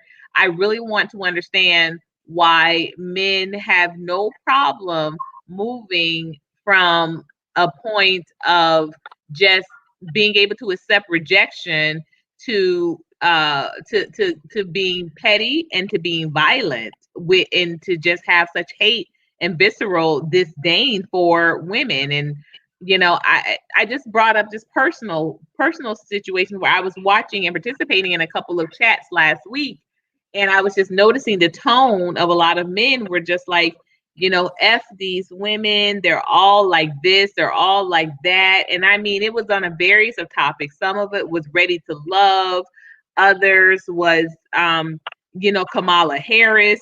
It was just across the boards. Honestly, there was just a real disdain, a real hate for women. And I'm trying to figure out where how has this fallen so far off the tracks, and how can men get to a point where they can start checking one another? Because I believe that is absolutely what's needed. I believe that men need to be checking one another. And what I saw was men applauding one another. Men, it's like a mob in these chat rooms, where they're encouraging the behavior. Or they're saying, well, so-and-so deserved it. Oh, I know, Guy. I'm talking about specifically what has been going on with the collective. trust me, like I said, I'm raising a son, very mannerable, just we have great conversations, and literally he just turned 12. His father is, educated, articulate, and that sort of thing. So I understand that. My father have a decent relationship with my father. My brother, this is, I do know that it's not all men. And that's why I said I would never speak to the generalization, but I'm speaking about the collective and what I'm seeing, not only on social media, but also beyond the boards. Like I said, something happened to me personally with someone that I know personally. And, after turning him down for live chats and more interaction, and this man, literally, he knows I have children. He was calling me all times of the night. This man is in his late 30s. So it's not like, this is some young dude that whatever. But definitely something is missing there. Something mental is off. But how do you address this without having to, one, get some law offices involved, but also how can men become more accountable with speaking to one another and saying, hey, because I honestly don't see that too much. I don't see men checking each other in regards to that. And that concerns me a great deal. So I'm the reason why I'm even having this live is because I'm trying to figure things out. These situations really are starting to weigh very heavily on my mind and on my spirit. Absolutely. And I'm trying to just figure out, but I do think communication is, Passionate Bliss, you could have dropped the mic at that point. And that's something also, Mr. Research, I've talked with you about on a couple of occasions, just these grown men that instead of being able to say, hey, I'm wondering if we can, go and grab a bite, or hey, are you doing something, tomorrow night, or, are you and the children, these complete sentences seem to be lost. And I'm just like, why would you think I would respond to these half-baked, messages? Courtney, some of it, in their defense a little bit, because I actually do love and defend Black men, some of it is not their fault, because like on my channel, one of the statistics that I quote is often is the 72% of children that are being raised in a single parent home. They may not have had the father there to show them, this is how you act when a woman tells you no. This is how you act when she says, I have kids, I can't live chat, and I can't be talking to you all night long. This is what you do. They didn't have a father figure there to tell them, this is how you speak to women. This is how you treat women. This is how you, handle rejection. And I do give it to men because they put themselves out there for rejection. For the most part, they're the ones who come up to us. I've actually never approached a man, but, for some, you have to tell no. When a woman turns them down, they face rejection all the time. We don't, but they do. And so, so I give it to them for sticking themselves out there to approach women, because every time it's a shot, they're going to get rejected, And so, but hopefully they've had a role model who told them to keep rolling with it, keep going. The next one's going to say yes, whatever it is, they tell each other to keep going, because God bless them. They actually do. They keep coming up to us.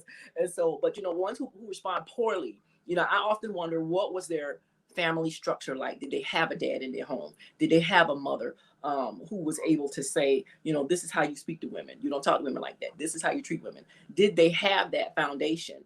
And the thing about it is that, they have to be honest and tell you, no, I didn't have my dad. No, I didn't have a mother. We weren't close. She was working 12 hours a day because I didn't have a dad. She was working 16 hours a day because I didn't have a dad.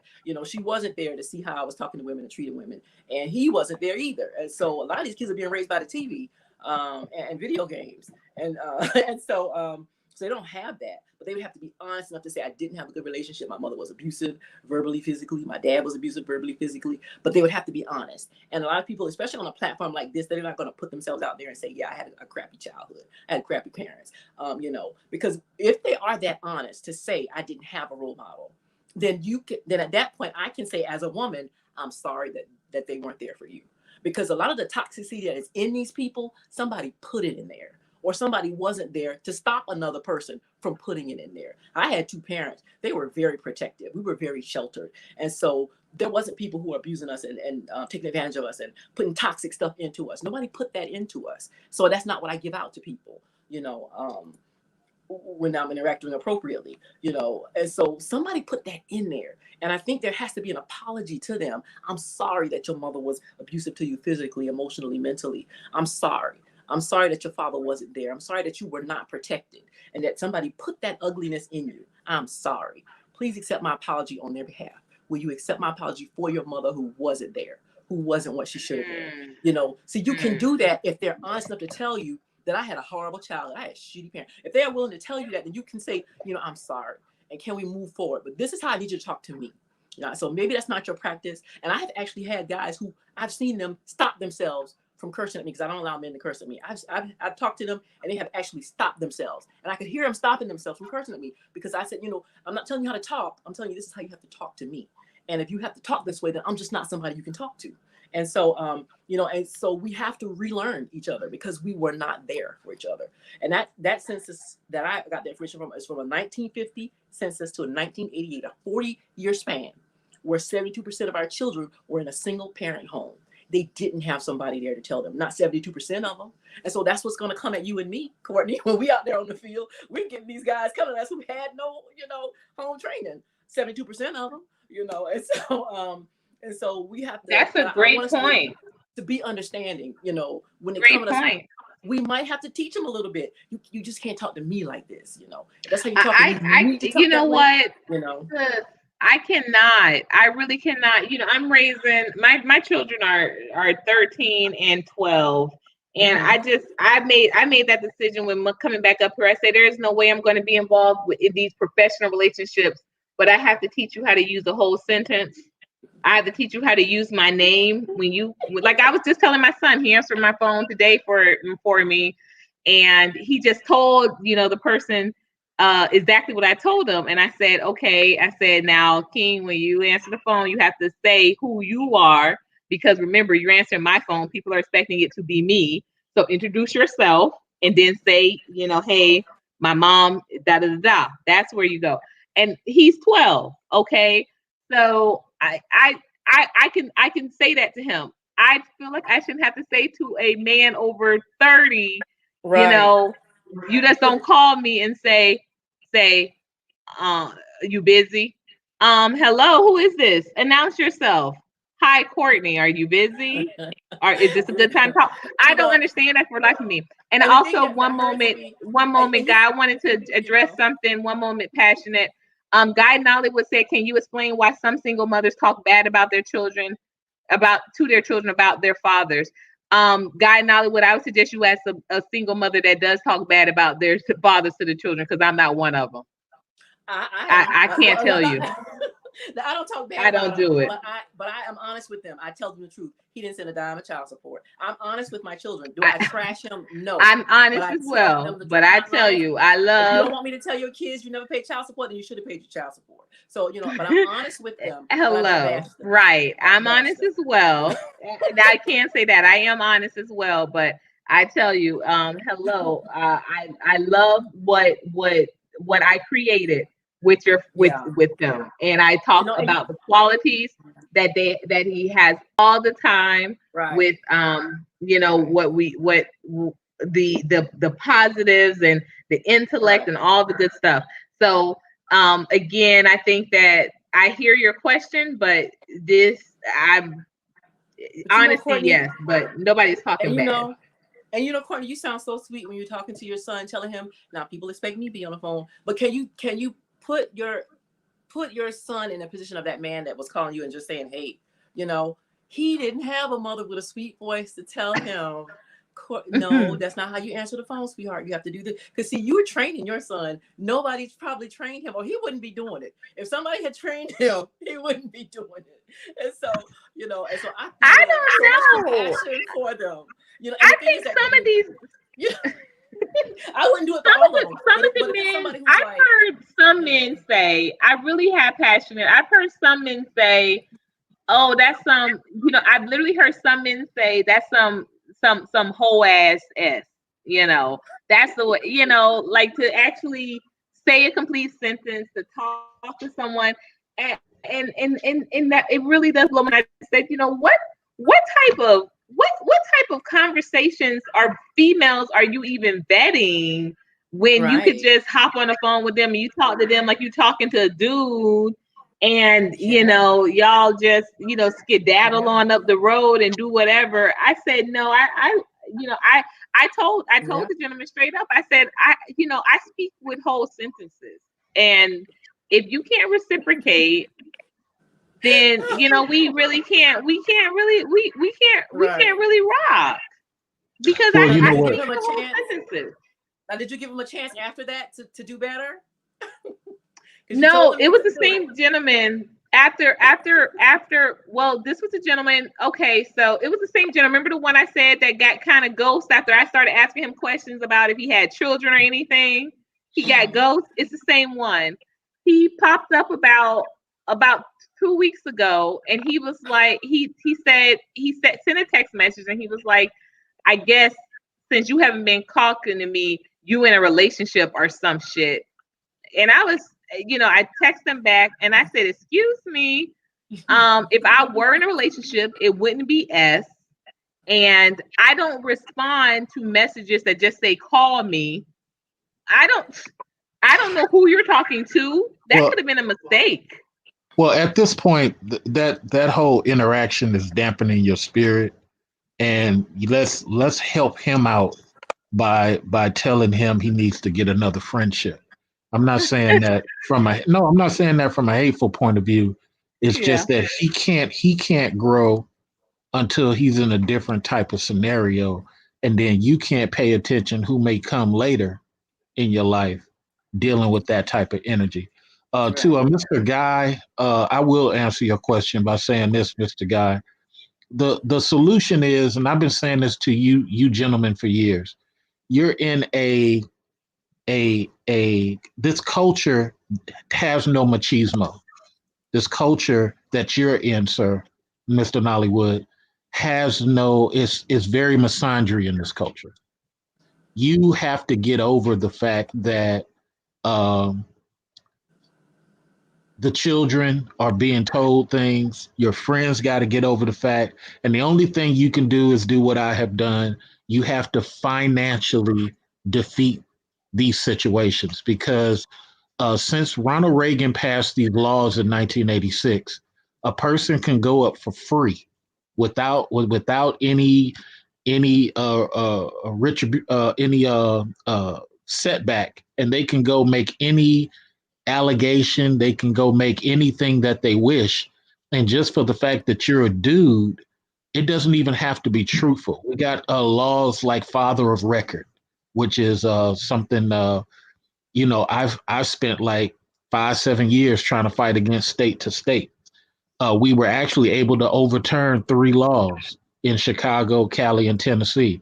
So you got to understand, you're in a community that just really doesn't care about boys like that. And it makes a lot of you dudes angry. I get it.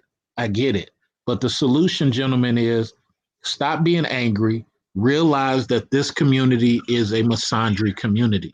It's not like when Cuban was up here and he has a totally different machismo experience.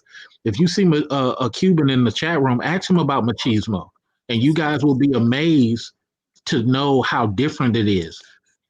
People want to be misandry in this community. Stop asking women to be fair to you, because it's just not going to happen, sir. And then for you people who are treating Omega the way you're being treated, it's because a lot of your decisions that you've made, gentlemen, you thought life was going to be fair. You thought you were going to be treated as a human. And a lot of you guys are hiding behind your penis. this community doesn't like you like that. Your best bet is to do what the Gen Z boys are doing. They're bailing. And for the 20% of people like Omega who are sweet, let's help Omega and let's protect Omega and stop protecting the 80% who are just against males in this community. Okay, Courtney, I had a question. Now, the gentleman that you were talking about, and I hate the term. Thank you, Mr. Research. I hate the term high value. Was this a high value guy you were talking to? Because like the guys that I told, don't curse at me. One was like a banker, and one was he was a police officer. So it was, but that was the only issue I really had with them was the language they used with me. So this guy that you're talking about, was he like a high value, somebody that was actually worth working with? And I gave him 3 chances. I said, on the 3rd chance, then you gotta stop talking. I mean, I will say this. I do work in community advocacy. So he is he's a community leader, an advocate. He organizes like unions and things like that. So he's not I wouldn't say he's a 6-figure, but definitely he has some high value qualities, high characteristics, and he's definitely I will say I think that he talks like the element that he works with. He works with a lot of men that are very much blue collar, very that sort of thing, and so. But girl, I just feel like it was beyond 3 points because remember that was the one, like I said, that kind of got ghost when I started asking the questions about, and so that was the first strike for me anyway. The second was, just I feel like if we're talking on this basis, it's very easy for some men. It was very easy for him to be very convenient to say we're not in a whole relationship when it's convenient for him, but when it's not, but when it is, he can say, well, shouldn't that be something you asking me because we're in a relationship? And I'm like, okay, but how are you going to say that when just last week we weren't in a whole relationship? So what is that? So by that time I had just already let everything kind of go to the back anyway. So by the time he was messaging me talking about call me, I'm like, no, I don't know who you are, sir.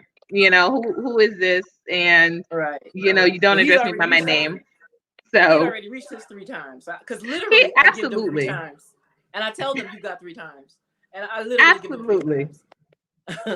So if he's reached this 3 times, then he might be a lost cause, and then maybe you could be the example that he learned from that's not tolerable if you want to keep a certain type of lady interested in you. You're not helping him by continuing that friendship because he can't learn that way. And shout out to Mr. Snuggles. Your question to me, sir. I just think people do it because they want to control males. That's the answer to your question. I understand the complaint against Black males. There's a lot of us who are low producing, and but you know what? Look, sir, the solution is you cannot ask this culture to treat you fairly. You just can't. You're going to get more respect from the Cuban community. You're going to get more respect as a guy from the Latin community. There are some good people like Omega. And I don't say that just because we on her platform.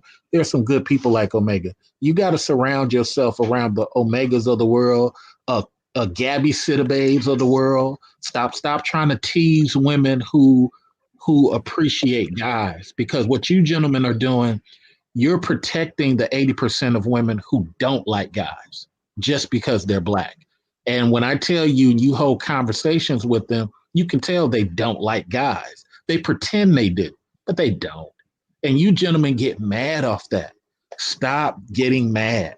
You have to separate to the 20%, and you have to let that 80% fend from themselves, because they're making a whole career of being anti-Black male. And this is the solution that you got to accept. It's totally different from women. Women got a totally different thing going on, gentlemen. Stop being mad and reach out to Cuban. He's in the chat room. He's telling you what machismo is. You guys have no idea what machismo is because you're constantly drowned out in this community? Well, I think that that's a very valid point that, I think that we as a culture, as a community, and just as people in general, we have a hard time kind of appreciating who and what appreciates us for whatever reason. I'm not going to say that, I haven't also been aware of that, something that I struggle with. If you're attracting and just trying to figure out, well, why am I attracting that type of person? There's some things to consider.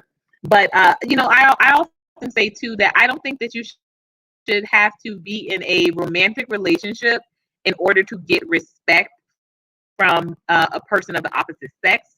And from what I have seen, there's been a mighty transition. I remember 10 years ago thinking, okay, that person only respects who they're effing. But now I say, oh, that person don't even respect who they're effing. They just, it's just a real, we're just at a real, we're really at each other's throats, no pun intended, no cap, not trying to make life situation or belittle it. I feel like for the most part, very, I have pretty good relationships with men, professionally speaking. Something, like I said, last week was really, really tough, and a mirror was held up to me in a couple of different situations, and I was just like, wow, what's kind of going on here? What's kind of going on here? It's been a long time since, I've been in certain settings where that had to be tested. And I'm just wondering, have I am I that out of touch, or this is how we're really handling each other nowadays? No, it's a culture shift happening, and not everybody wants to realize it. Majority of us as Black people, and the same thing happened in France. That's my evidence. The same thing happened in England when I was living there. It's that Blackness is something that has to be appreciated from both sides. And what we've done is we've created these wars, you know what I'm saying, that we can't support. And when that war it's kind of like what I said to you about, you'll get women attacking women just because they show appreciation to Black men. You'll get terms like pick me, male identified, mammy. And none of these were created by men. These were created by women who wanted to express negativity toward women who appreciate Black males or want to be with Black males. But then we'll protect those same women trying to destroy the community. This has come to a head now. Now it's come to a head. Now that all these other cultures are coming in, they don't have that anti-male energy. They don't. And what they're starting to do, for all the people in the chat room who want evidence, go to your local office. You're seeing less and less of us in those scenarios, but simultaneously, the men are picking off the best Black women, and the women are picking off the best Black men. And soon, ADOS people are going to be absorbed into other cultures, because this anti-gender approach, snapping at everything, gotta be right, it's all coming to an end. And we're in a state of classism now. The gentleman you're speaking to doesn't have the class level to speak with you. You need to be going to these $100 events. You need to be going to, working out at Equinox, higher level health clubs. You need to get somebody of your caliber. Your class caliber.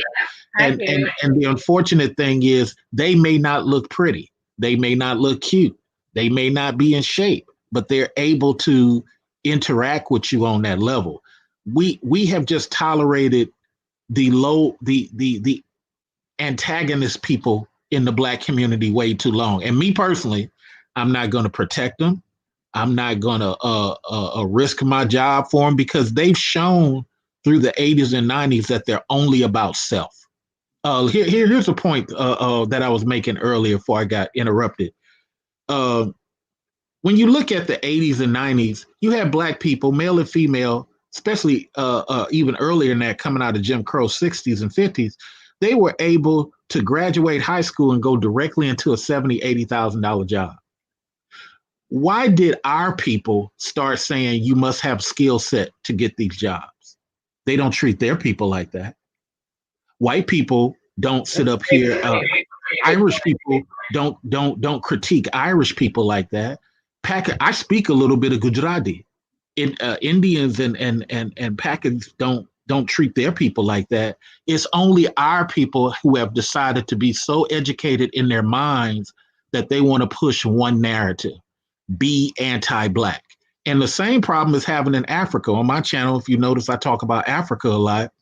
Africa just want to work for people. But guess what? White people don't respect that. White people respect you outthinking them.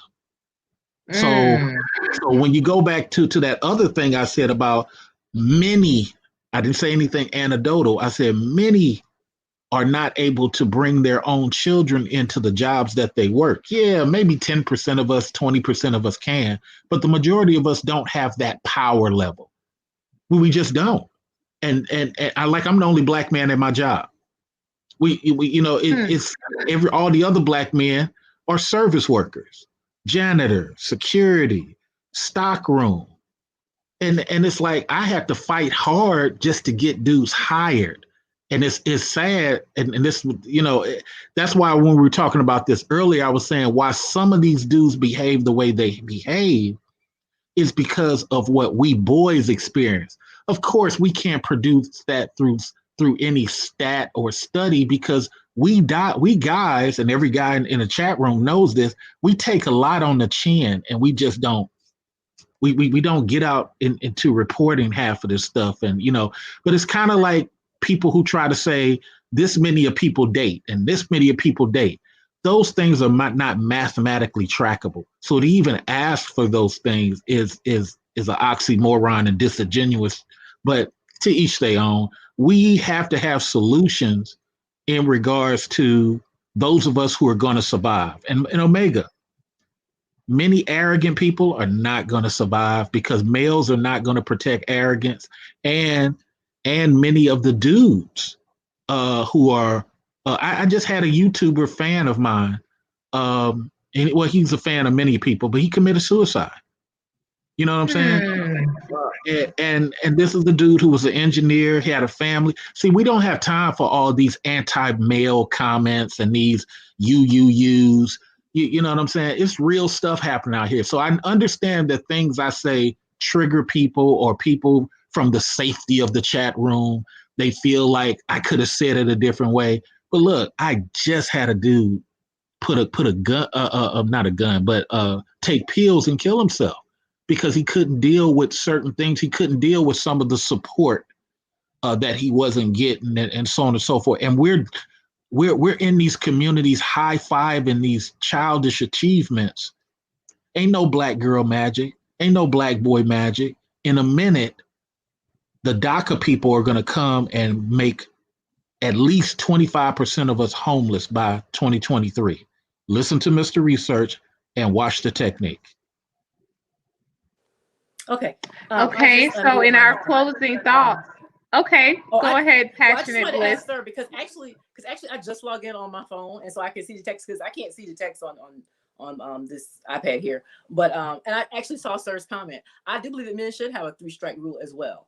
I don't believe that you should be dismissing 80% of the population of the female race, of your own race. I'm somebody who believes in Black love. I'm somebody who believes in Black unity. I'm somebody who believes in us reconciling, not dismissing and disregarding 80% of us, and unsubstantiated 80% of us, that is. And anybody who's telling you to give up on Black women because 80% don't want you, that is somebody you should not listen to at all for relationship advice. If you love yourself, if you love your Black community, if you love the Black race, okay, then you can't listen to somebody who is without evidence claiming that 80% of Black women do not want you, do not love you, do not appreciate. That is a lie where I live, okay? The Black community that I'm a part of, we love and adore Black men. We know that we have the best man. We are behind you 100%. We support you. We are here for you. Only thing we're asking for is the same in return. We want your respect. We want your support. We want your love. We want your compassion. We want you to provide and protect. And please believe that Black women provide and protect in return. Okay. We are protective of our sons where I'm from. Okay. We are protective of our men where I'm from. We worry about them from the time they walk out that door to the time they get back in that door. We love them. Do not turn your back on Black women. We have not turned our back on you, because somebody that you have heard on a platform somewhere has said they don't love you does not make it true. We do love you. 100% of us love you where I'm from. Okay. Maybe where they're from, 80% don't want you. I don't know them. I don't want to know them. Okay. Don't listen to them because it's not true. You just need to be in a different space. And as far as 3 strikes, yes, give them 3 strikes. You just have to limit your contact with them. If there are women who don't love Black men, who don't respect them, who don't want them, limit your contact with them. It only takes me one time to see a Black man that does not love Black women. I'm looking at one on the panel. I only need one time to come in contact with that person to know that they don't love Black women. Okay, so you don't have to give them 3 strikes. You know, you're looking at one on the panel. Whoa! You looking at one on the panel? Then you definitely want to continue on to interact with the Black women who are responsive to you, but don't tolerate bad behavior. You know, give them 3 times. Let them know. That's a serious strike right there. That's 1 strike on your record. Let them know that, so they can curtail their behavior. You don't put them on a test and don't let them know that they're taking a test. You know, you want to give them time to curtail their behavior because maybe they weren't raised right. Maybe they weren't taught right. Maybe they don't know how to talk to you. Okay. But if you feel like that's somebody that's worth your time, that they are a high quality female, that, you know, they have a lot going for them. You know, they come from, you know, a rough background. Maybe you have to work with them. If you feel like that person is worth it, and don't work with them past 3 times. I'm all for it, sir. It's equal. It's equal. Give and take. I want equality. And that's all most of us are asking for, that I know. 100% that I know. I know lots of good women who are desperate, thirsty, and hungry for a good man. And they are prepared to treat you right. And a lot of the women that I speak with, they're willing to work on themselves to see what can they do better. How can they get better? What is it they need from us? You know, those are the dialogues that are beneficial for our community. Okay, if you don't want to be a part of your community, if you hate 80% of your community, then, you know, so long. But we're still here. The ones that actually do want you, 100% of us where I'm from, you know, and we're willing to work with you. You know, we worked with very little for quite a long time. 72% of us had nobody in the house, you know, and the kids came up 72% without you. We definitely want you back because we're in an age of awakening. We're willing to call out people who are, you know, committing police and brutality. We're willing to call out people who are doing colorist things. We're willing to call out people who are, you know, discriminating against us. We're willing to especially in the world of social media, put these things on blast because we're saying that it's not right. But we can do that in our community as well. We can say to each other, you know, what we've done is not okay. Being apart 72% in a family is not okay. What do we need to do to change that? But you need to be talking to someone who wants to change it. You need to be talking to someone who is open to change, to do better, to be better, to reunite. You need to be talking to someone who wants to be with you.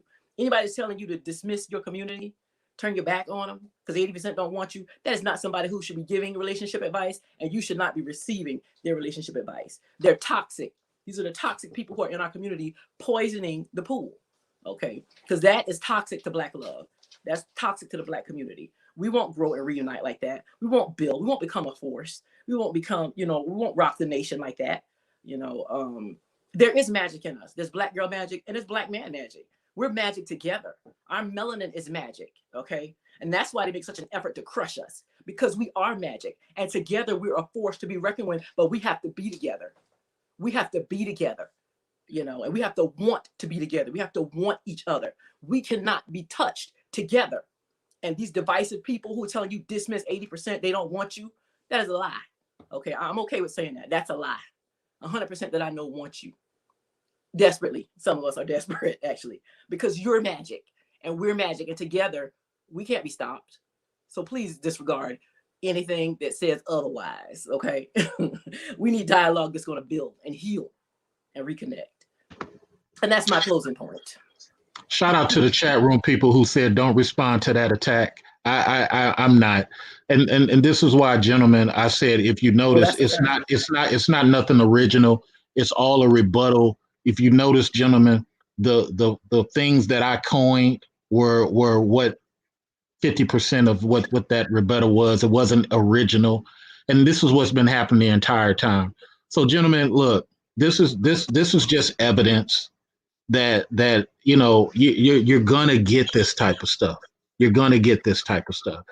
If people were sincere, then they. If you notice, anytime, gentlemen, that I spoke, I never tried to demoralize what the other panelists have said. But this is what I've been experienced this whole time up here. Every time I say the word blue, this, you know, blue, blue, blue, blue, blue, blue. Don't listen to blue. Don't listen to anybody who says blue. You know what I'm saying? Make up your own things, and you know what I'm saying. This is what we have to go through, gentlemen. This is what we have to go through. But what I'm telling you is, don't be mad. Don't be angry. Notice that. No, notice in this. Brother CA, one person. Okay, let me be quiet because you're about to tell me to let her. One person.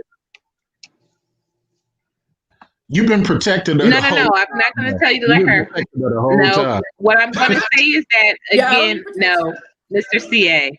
I want us to talk to us. I want us to talk to each other directly. That's all I've ever asked. But here's the problem, though. When she said everything that she said, you did not insert yourself and say to her the very same thing that you're saying, which is cool. But this is the third time when I'm trying to point out the fact that she's really focusing on things that I'm saying. Then all of a sudden you say we got to be. Yeah, it's this is just a weird thing. We can't handcuff one person while letting the other person, you know, do that. But I'll be quiet. This is a ladies' channel. You know, I totally understand. It isn't like we got to have equality here. You know what I'm saying? So I understand it's a ladies' channel, but this is why we have these things, you know, because it's just too much. Guys have to be allowed, and thank you for the gentleman in the chat who see what's going on. Guys have to be allowed to be equal humans, and you can't tell guys, "Hey, just allow these ladies to be disrespectful. Allow them to be disingenuous." And then the minute I speak, it's something else. It's like, you know, it's just weird at this point.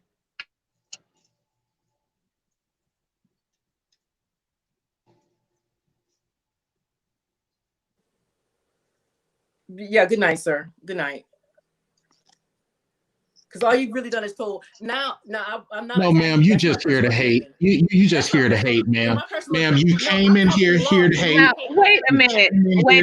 Let's not. Passionate. Let's not. I'm gonna mute my. You didn't even know what this was about. Mute my. She didn't even know what the topic was about. She admitted that she came in to be hateful. That's why she came up here. She even admitted she didn't even know what the topic was about. She came up here to be hateful and derailing. She hasn't even spoken to anything, any suggestions. Well, she did. Do you honestly believe that? Do you believe that? Yes, ma'am. You believe that she just came up here to be hateful? Oh, this woman is here just to be evil. That's it. She wasn't here for a sincere conversation. She admitted that when she said she didn't even know what we were talking about. She just came in to attack what I said. All I said was this is why some of the dudes are behaving the way they're behaving. She has derailed this whole thing. And anytime I pointed out, and thankfully to some people in the chat who see what she's doing, she's very well spoken. But anytime you start talking about 80%, 80%, 80%, 80%. You're trying to push a narrative. You're here for one role just to be disrespectful. She hasn't even provided anything to this except for the last thing that she said, which is valid, which was of her own creation because I didn't speak first. She waited until I spoke, then she went and spoke about what I spoke about. Look, here's the thing. Once again, nobody wants to have these type of back and forths but you can't tell dudes to just take this disingenuous disrespect. Lady, come up with your own stuff. That's all it is. Stop making your whole mission rebutting what I say. Okay. Because you lied on Black women. I'm a Black woman, and you said 80% don't want them. That is a lie. You know, I'm not used to people lying on me and just not saying anything. Okay, so, you know, but Passionate Bliss, maybe think that if he's saying 80%, maybe he's also saying that you're in the 20%. Could you be in the 20%? If his personal experience that 20% too, because I never grew up to hate no Black men. My father was alpha. I love my father. He taught us a lot. And where I come from, sisters ain't never went against no brothers like that, but it was always the opposite. I got a son. I'm a single mom. Mr. Research, you asked me a question about how old I was. And I'm voice texting while I'm cleaning. I'm voice texting while I'm cooking. I'm voice texting while while my son's being content, and I'm working with him. I'm letting him do his own thing because he like to be a loner sometimes. He don't like to be bothered all the time.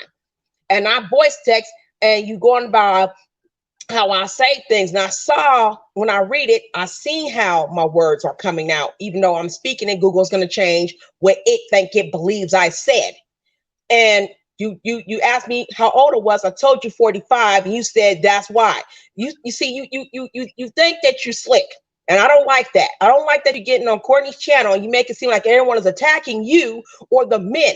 And I've never attacked the men. I had a daughter first, and I told my daughter to never ever turn against your brothers, your cousins, any male children. I've watched white teachers make sure young Black boys were being handcuffed all the time, and for no reason. I've saw nothing these young innocent Black boys were doing, and I've watched, and I've been a teacher's aide, and I've sat there and watched how they were getting treated by the woman of no color, by the pale faces, and they've never and then we put being put in this category along with white women.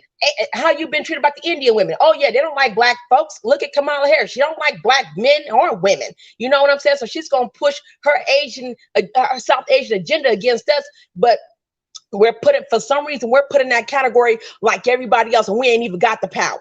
We don't own nothing. Our brothers ain't own nothing. We're looking for you guys to step up and be the man to protect us. And the topic was, why are we not being protected? It's too many of our sisters getting jumped by the brothers because he mad about something, and you making it seem like the world's done so wrong to y'all brothers, and you just got to learn how to be nice to the sister since she wants you to worship them. Get out of here with that. Get out of here with that. Nobody want to hear that stuff. That's that estrogen I'm talking about. Because you're not being honest with yourself. And you said you never been through half the stuff some of these brothers do, but you came for the brother, but you would never came for my son. My son will never be raised like that. My son and my four brothers, my three brothers, my stepbrother, and the men in our family are married to Black women. They've been with them for years. They love them. Them some alpha males. I want my son around that. I want my son around that. And anything that comes down, anything that comes together, when we try to put things together, like buy a house or something like that, they come together. The women and the men come together. There is no trying to outdo one person and out the other. I've never been around all that. I'm not used to that. When I hear that, I cringe. I cringe because we're not against Black men. But see, you put this false narrative on brothers and make it seem like Black women are against these brothers, and we the ones fighting for you guys. Ahmaud Arbery gets killed. We out there fighting for you guys. Different brothers getting killed left and right. We're fighting for you guys. But when the sister get jumped by some Greek at a damn pizza shop, a brother will sit right there and eat his pizza and just look. When the sister went off on a Becky about some stuff she said and was out of line, a brother turned around and punched that sister in her face. And you mean for a Becky? And you mean to tell me that we're over here turning against you? And the brothers and all this stuff, dude, you gotta stop.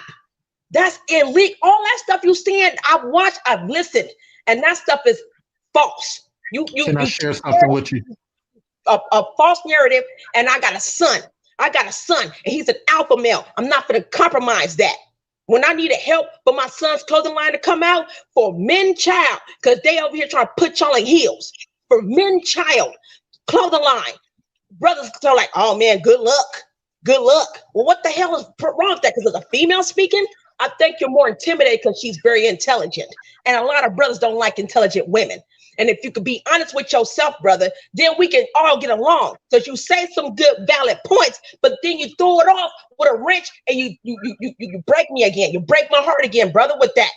My mother would never do that. My mother would never turn against her sons. If anything happened to my son, I don't care who it is, man or female, I'm macing a brother. If you come at my son file, I'm macing you. If a sister come at my son file, she to get jumped off. I go hard for my son. I'm a single mother with no choice but to be a single mother. The father's a deadbeat, straight up, and it's not my fault. He chose to raise an Asian chick's daughter. It's not my fault that you don't want to claim my son. If you hate your race, say that you do, but quit making it seem like black women did this to you. Please stop, because I love my dad. Let me share something with you. And I'm kind of done. That kind of upset me, because I'm seeing you talking about you cape for the girls, the women cape for the girls, while the men cape for the boys, and y'all just do y'all girls. So it's my turn to do the boys. Get out of here, man. I got a son. There's a lot of black women who have no choice but to raise a son.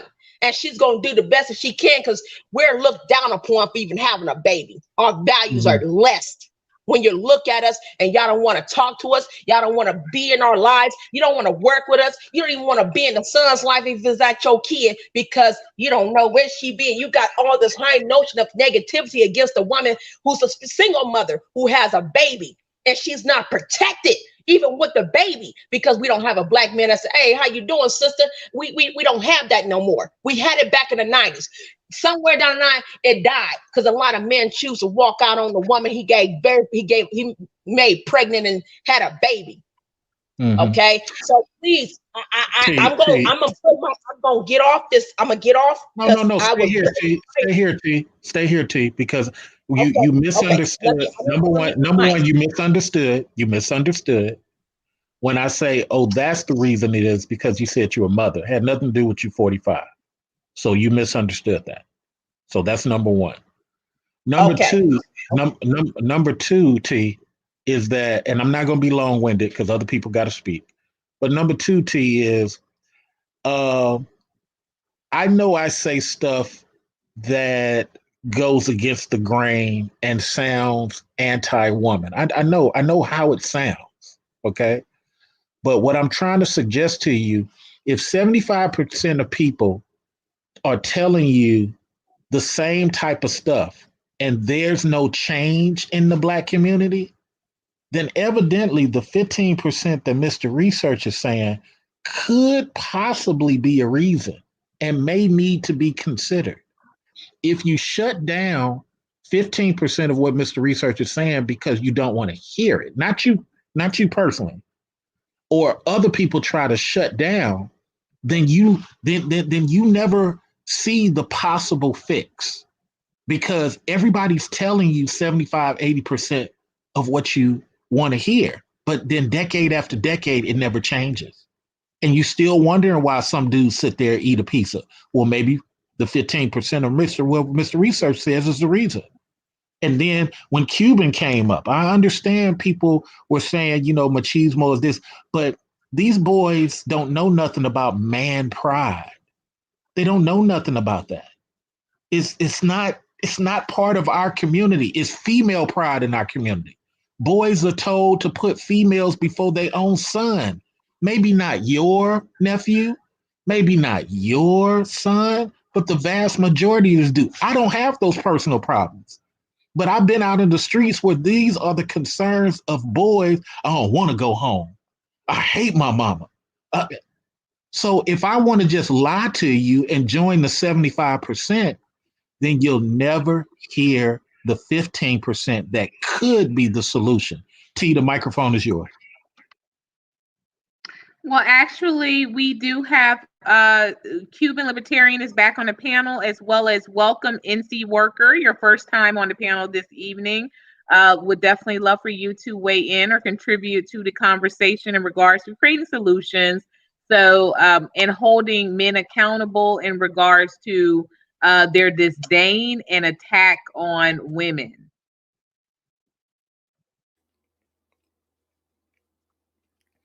What actually happened in that attack? I'm not aware of the news.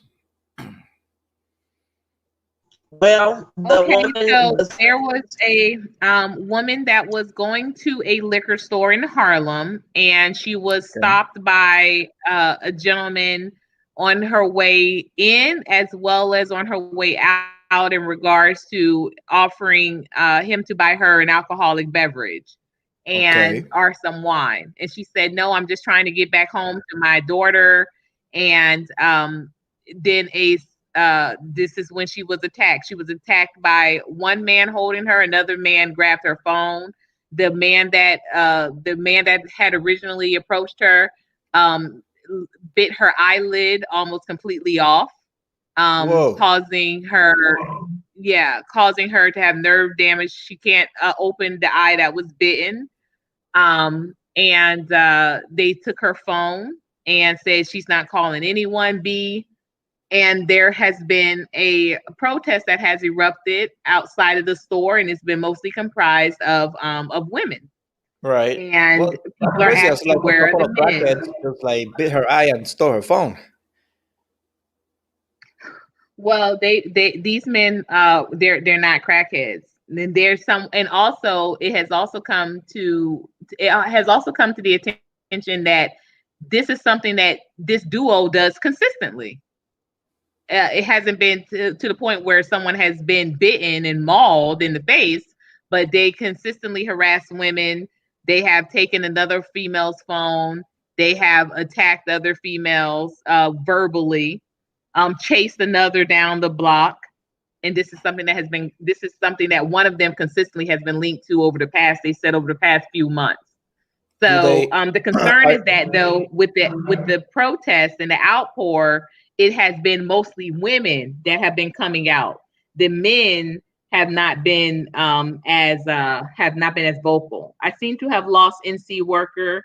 Welcome. Oh, he's back. Okay, let me add also to the panel. We have Sir Senior, and y'all. We're literally 15 more minutes. We're giving this to 1:30. y'all bringing me out of my plan already. But I definitely do appreciate when we can have a discussion. We can keep it civil. I thank you all again for contributing, but we want to make sure we're contributing solutions.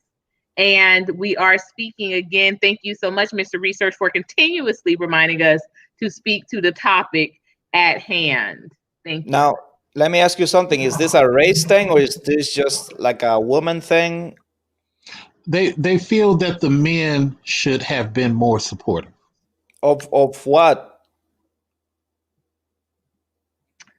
Oh, I think that there should be more men in the outcry of this lady, of what happened. You know, it's on camera, it's on footage, and it just seems like, you know, once again, is that a manly thing to do? Like, are these guys arrested? No. They don't care. No, only one has been questioned from the group, but the two main ones have not been arrested yet. There was a false report that one of the two had been arrested, but that was false.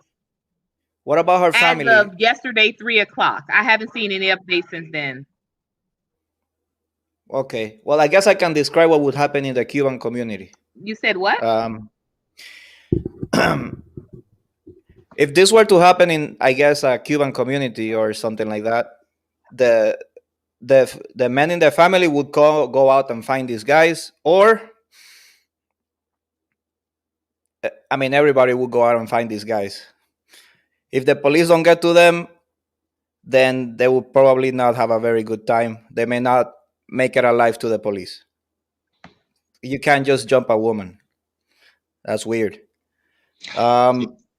But I mean, okay. I don't know all the details of this story.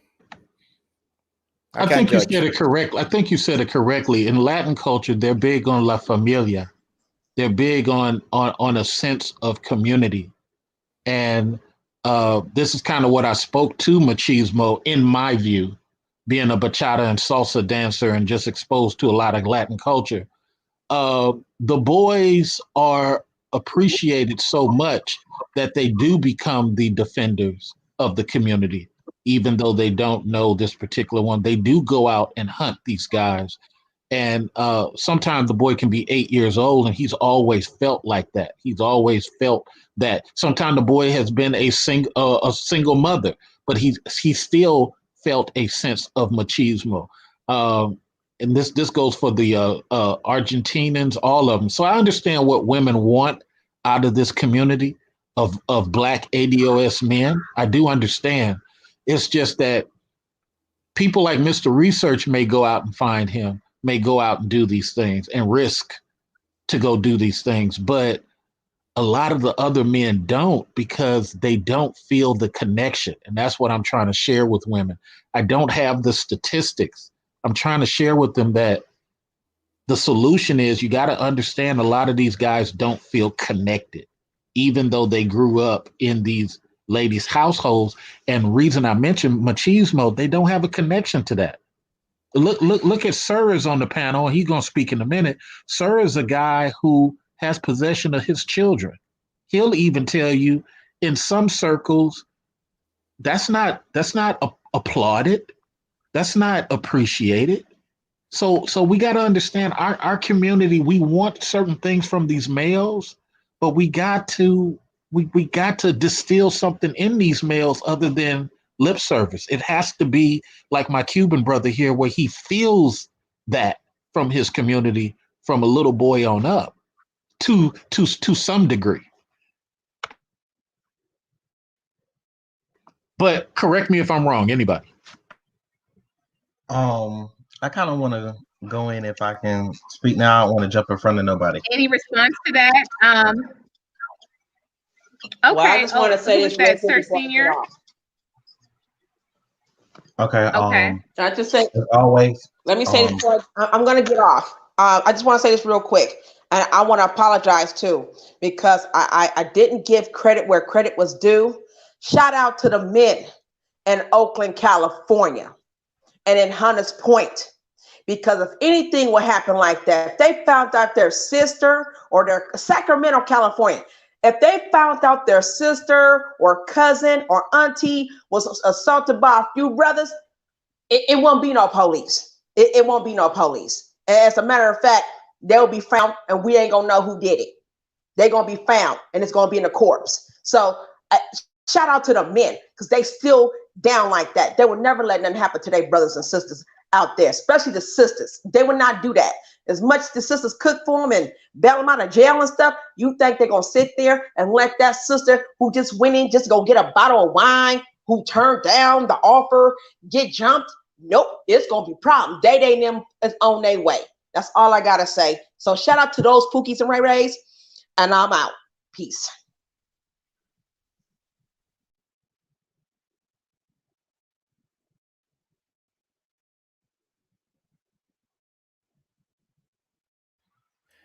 I was looking at the news. They So, look like John, either. I believe Cuban Go Libertarian ahead. appeared Go ahead. first Sorry. in North Carolina.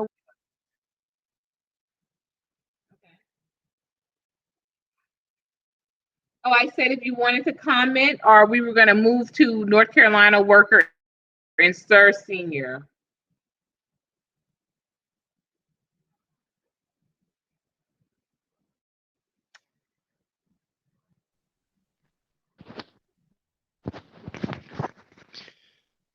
I think that Sir Senior was going to say something, so I was going to let him speak before me.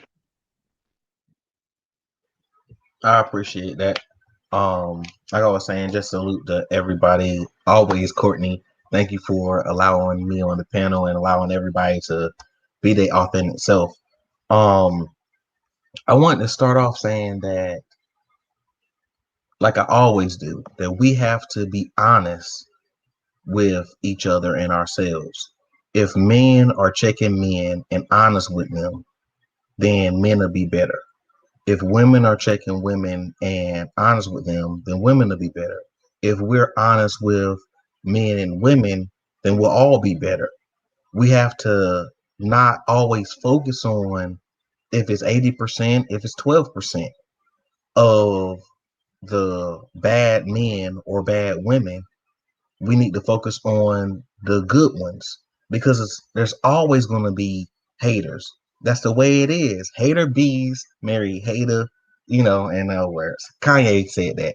So if Kanye could come up with that and understand that and his mind gone, then we who have a higher, social intellect should be able to understand that. We need to focus on the people that are doing better and want better. Focus on the people who want to work with us instead of the dozens or hundreds or millions that don't. In this situation, that shouldn't have happened. That woman should not have been there by herself without a man. It ain't got to be her man, but a man standing up for her. Simple facts. These dudes should not have been able to get away with doing her the way they did. It's simple facts that anybody does that to somebody, to our brother, to our sister, we should be holding them accountable. We should be hanging them up by their feet and beating them like a piñata. We should be the ones dragging them to, the courts. It should be us, the men, and the women should be right there with us cheering. And if it was the other way around and it was women doing men like that, it should be the same thing. If we're not going to take control of each other bad behavior and hold us accountable, then we can't complain. It'll be all bad people running everything. Good people are way too silent. Period. Just simply, good people are way too silent. If it's good women, then the good women need to be checking these bad women. If it's bad men, these good men need to be checking these bad men. Period.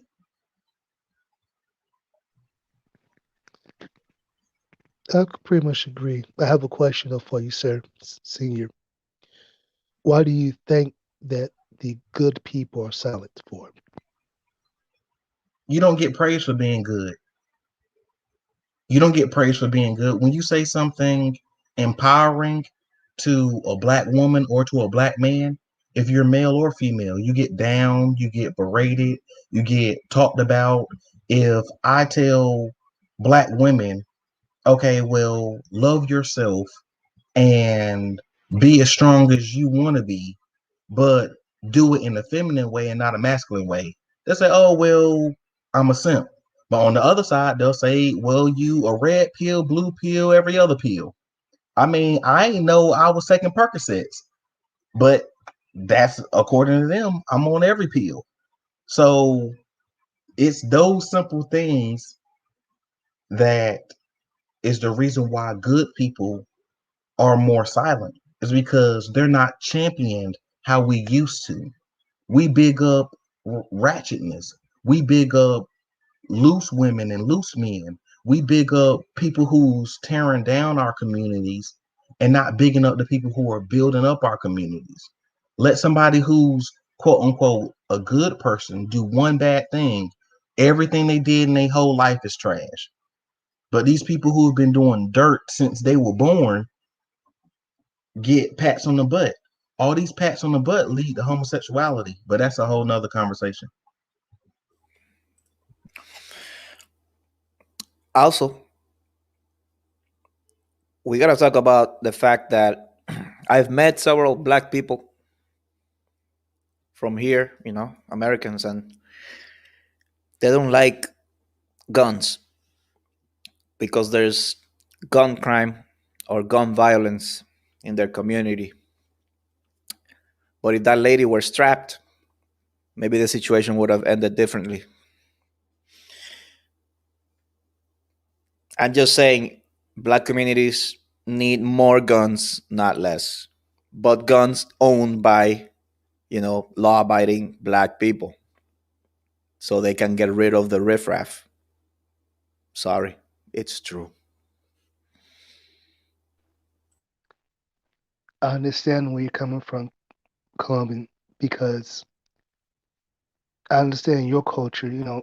Guns aren't looked at the same way they are here within the U.S. and specifically in the black community. A lot of times, though, when you have the association of guns, it's typically used either for force or with somebody who has bad intentions to do harm. So it's always been somewhat this dichotomy of, if you're a good person, you won't need a gun, but because guns are really only for bad people, because guns do bad things to people, whether they're good or bad.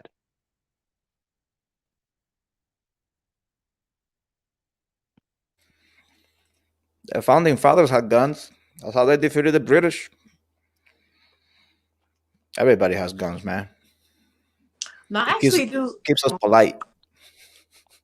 I actually do agree I'm with not that, disagreeing. Cuban. I actually do agree with that, Cuban. I have a gun. I have a 9mm. I've had a Taurus and I've had a Springfield XDE. You have to, but there are a lot of gun laws in America, which may be a deterrent. You do have to have a permit to Right. carry the gun, and you have to have the permit on you at all times. You have to tell if you get stopped for a ticket, you have to tell a police officer, I have a gun, I have a permit. You got to give him this. So there's a lot that goes with it, and a lot of times black people don't lawfully carry a gun, and they haven't taken. You have to take a class, to be able to carry a gun in South Carolina anyway. And so Same here. so I have a gun. I have my gun on me at all times, and I sleep with it under my pillow. And so because I do live alone when my kids are at college anyway. Well, my last one is at college, and so I agree with that. As far as that, actually that protest that took place, Courtney, you were asking where the men were. I'm not sure who organized that protest. A lot of that is on the organizer of that protest. Did they actually solicit male-based groups to come out and show us some support on this? Because there's lots of groups they could, solicit the local frats, the local, business community, the local Black Chamber of Commerce, to find groups who can attend protests like that. So a lot of that is on the protest organizer, whether or not they felt like it was important for Black men to be there. Did they actually reach out to the Black men groups that could actually support them? So some of that may be on them, and one of the things too, sir, was talking about, he touched on, for some reason, it came up in my mind about the village. The voice of the village can't be silent. When you see people doing something wrong, you can't be silent. When you're doing, you don't want to put yourself in danger. Like in that case, at the very least, somebody could have yelled out, "Hey, get off her," or whatever, or or called 911 or whatever. Or personally, I have a gun. I'm not against shooting my gun off in the air. I shot my gun off in the air in my yard as a warning because somebody was coming too close to my the edge of my property. And so but there's things you can do, without being silent that don't put you at risk, and so the village can't be silent. So when you hear somebody, stating statistics that are based on no facts, then the village needs to be able to say, that's a lie, sir. If somebody's saying that 80% of Black women don't want you, the village needs to be able to say, that's a lie, sir. I know 100% that want them. When people are afraid to tell the truth because they're going to be accused of being the angry Black woman, being hostile, attacking you. It's not attack when I'm stating a fact. If you don't have evidence for your statistic, then it's a lie. Okay. And I repeatedly asked for evidence based on, now when I quoted a statistic, 72%, I told you the date and the year of the census that I got it from. I'm not going to quote a statistic that I don't have the source for it for. Okay. So you can't be silent and sit there and act like somebody's not telling a lie when they are. You need to be able to call that. That's called the village having a voice. I am 49 years old. I am a village elder. It is my duty to say something is inappropriate. It is my duty to say this is a lie. It is my duty to say this is ineffective communication. This is an attack. See, that's an attack. For somebody to call you out that you don't have any proof or basis for your statistics, that's not an attack. That's a factual statement. You have for somebody to be named Mr. Research and now this is directed to you, I would have expected to see some research. Your name is actually Mr. Research and you provided zero research. So that's an issue for me. And as a village elder, I can say that because that's actually a fact. That's a fact. Okay. It's not an attack. A fact, just because you don't like a fact doesn't make it an attack. Okay. And, and my thing is that, if you want people who are going to agree with you and smile and, you know, and meow and do this kitty cat little routine with you while you slander them as a group, because I belong to the group of the people that you're accusing of not wanting Black men. And if you're going to sit there quietly and allow them to slander you, to tell lies on you, then, you know, you may as well not even be present, because you're sitting there in complicit. You're being complicit, okay? And I'm not going to be complicit while somebody actually slanders my sex and my race at the same time, you know? And so that's not something I'm prepared to do. But, you know, as far as being, you know, solution focused, you know, if you're closed off to a solution, you're not going to find a solution. If you're telling people dismiss the 80%, that's not somebody who's solution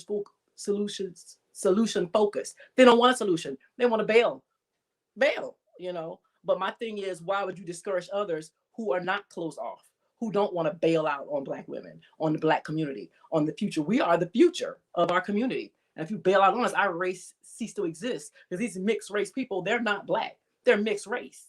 Kamala is not Black. She's mixed race. Okay. Obama was actually mixed race, to tell you the truth. However, I do consider him Black because he married a Black woman.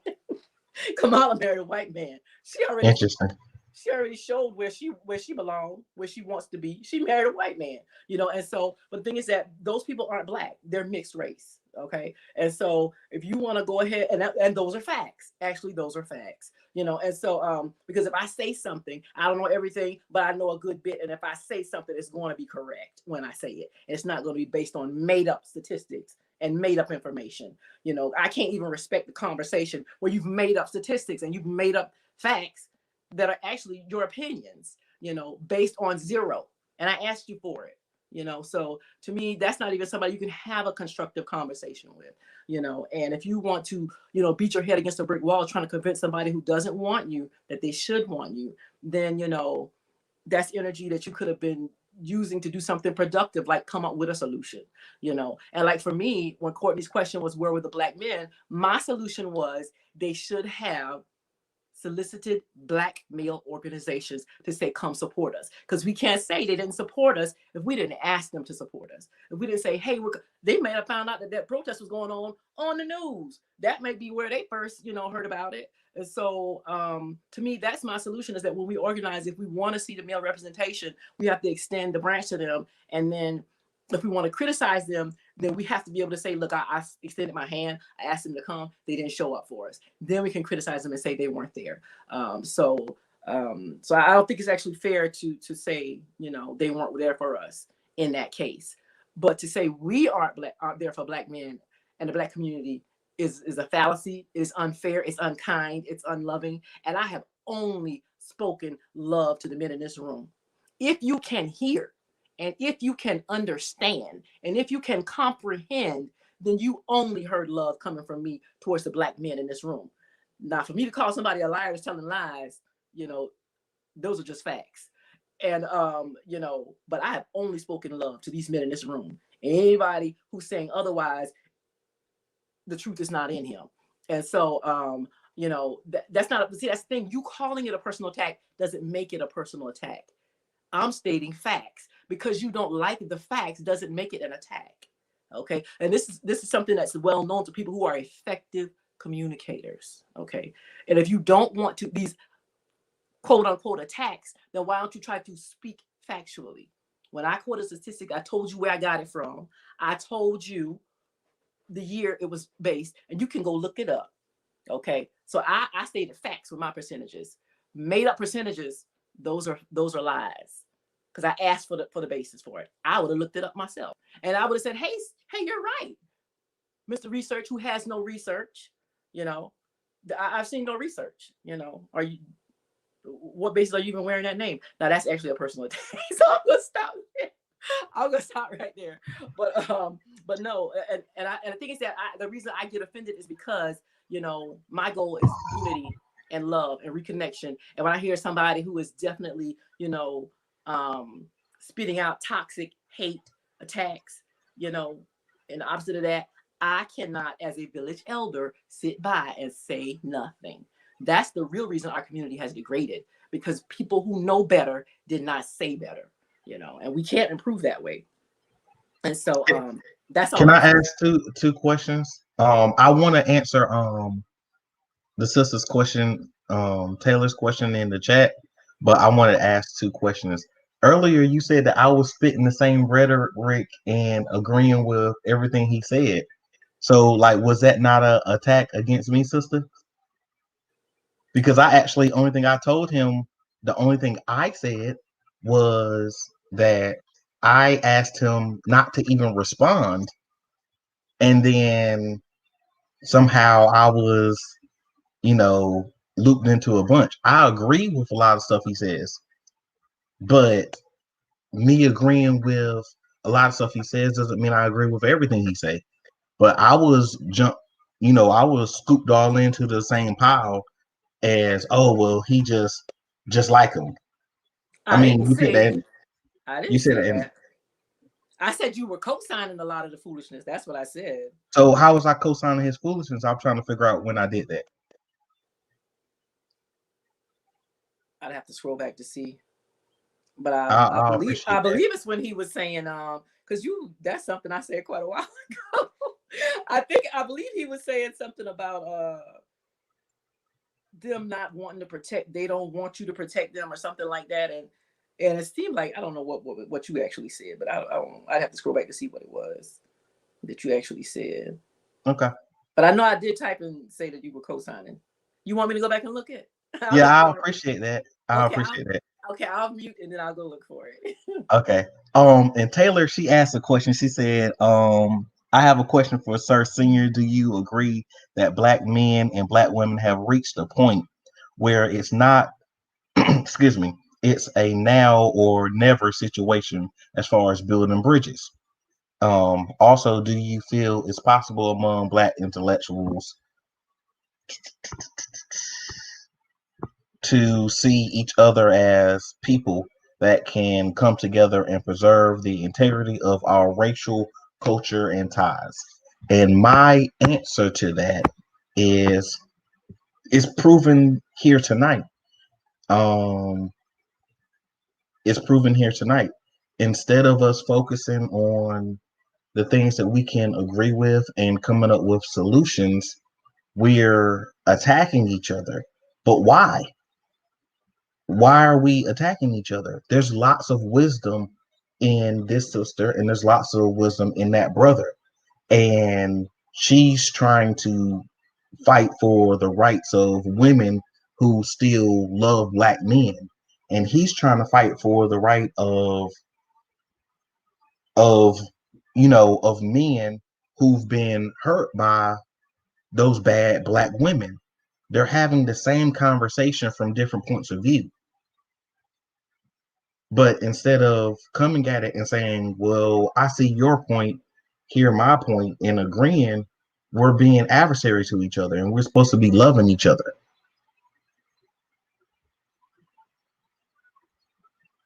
So that's my thing is, if we're not going to work together, we can never build. A lot of hands make light work.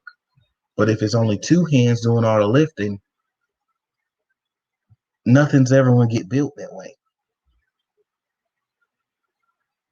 So we have to get out of our egos and say that, yes, there's bad Black women. Yes, there's bad Black men. But let's forget about them. Let's coach the ones who want to be coached because they're bad because they don't know no better. But let's forget about the ones who want to stay bad and let them do their own thing. And we're going to go on to the promised land. And if we're not going to go to the promised land, we're going to build our promised land right now, right here. And don't let their bad behavior tear up our good intentions. Facts. I wanted to touch on what you said about the Black intellectuals. No, they're not going to help. They have been doing the opposite of helping Black people. They are a bunch of socialist agents, and they're trying to break up your families and your communities. It's true.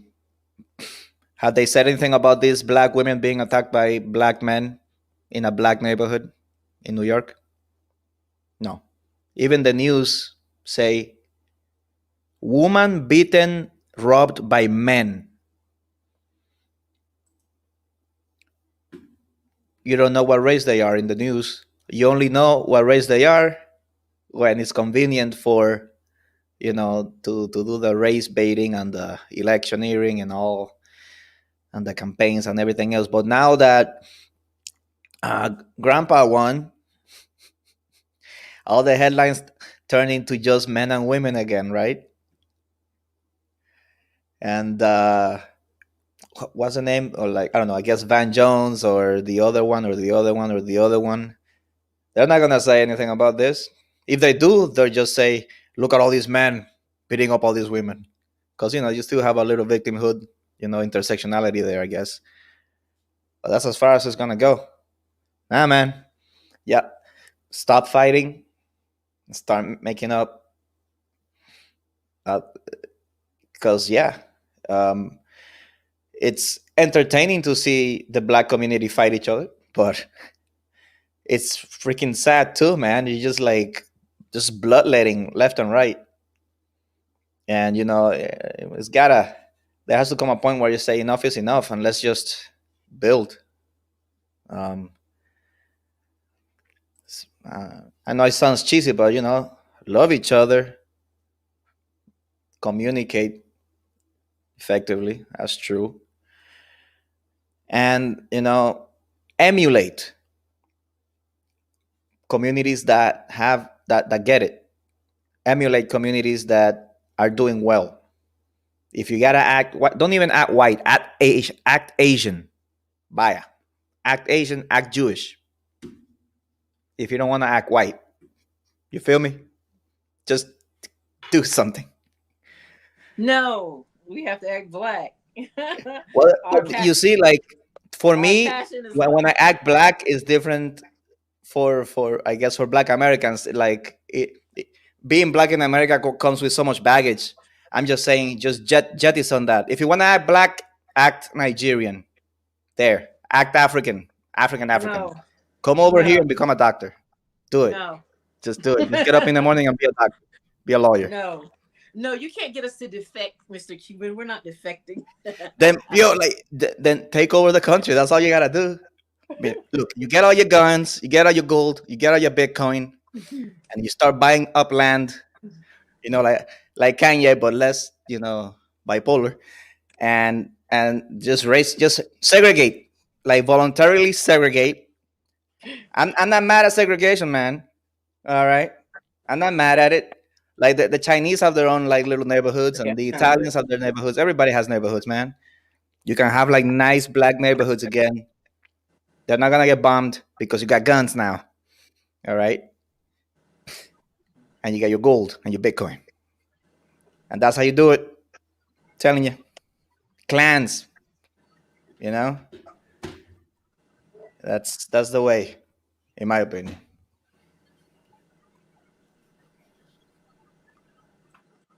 Well, I think some of the solutions would be us helping each other build. For example, why haven't we got together? And I'm proposing this right now as I'm speaking. That we get together and we have panels and groups on helping, Black women find themselves in a place to find a good husband, helping, Black men be that good husband, helping Black men find a good wife, helping Black women be that good wife. Grooming is what we used to do. We don't do that now. We just let it grow nappy and say, oh, well, it's nappy, so we happy and it's black. But no, we've always groomed. We've always groomed. So we need to not only groom our outer appearance, but we need to groom our mentalities and not just learn so we can have something to argue, better, but learn so we can change things. Okay, sir, I've scrolled back through all my notes and I didn't see where you were co-signing any foolishness. So I do have to issue you an apology. I may have gotten your text confused with someone else's. So I'm totally, agreeable to issuing an apology for accusing you of co-signing foolishness. Will you accept my apology, sir? I accept and I appreciate you doing that. I really appreciate that. That's moving towards us building together. I appreciate that. Okay, thank you. I appreciate that too. Yeah. And So when go ahead. you go ahead. That is beautiful. Light bulbs up for you all. Keep it glowing. That is beautiful. Yeah. Yeah, and I feel like, because I know, as far as being, solution focused, human defecting is not the answer. We're not defecting, okay, from Black people. We're trying to reconnect with them. We're not. Put on a kimono. Yes, and so so we're trying to reconnect. But my only issue was, if you're being, attacked, then you can't be so focused on a solution. Because, like, for instance, once the attack stopped, then we could actually go back and address the issue that Courtney was saying there was no male representation, and that gave the impression that we're unprotected. But we don't know that they didn't ask for them, that if they ever did ask for men to come out and support, if they solicited certain groups to come out and support. So we definitely want to make sure that we've done that if we want to put forth the image that we're being supported and we're being protected by them. Give them the chance to do it. I've always said, throughout the course of the night, to give each other a chance to do better. And those of us who are village elders, when we see somebody, not doing things the best way, then I feel like it's our obligation to say, this is not it. Because first, I want to understand what the real issue is and what the question is. And, and I felt like Sir actually presented a solution that's viable, is that, we can try to ignore to a certain extent, but I'm going to say to a certain extent, ignore the people who are not looking to be reunited and reconnected, and ignore the people who are, saying these inflammatory, ridiculous things.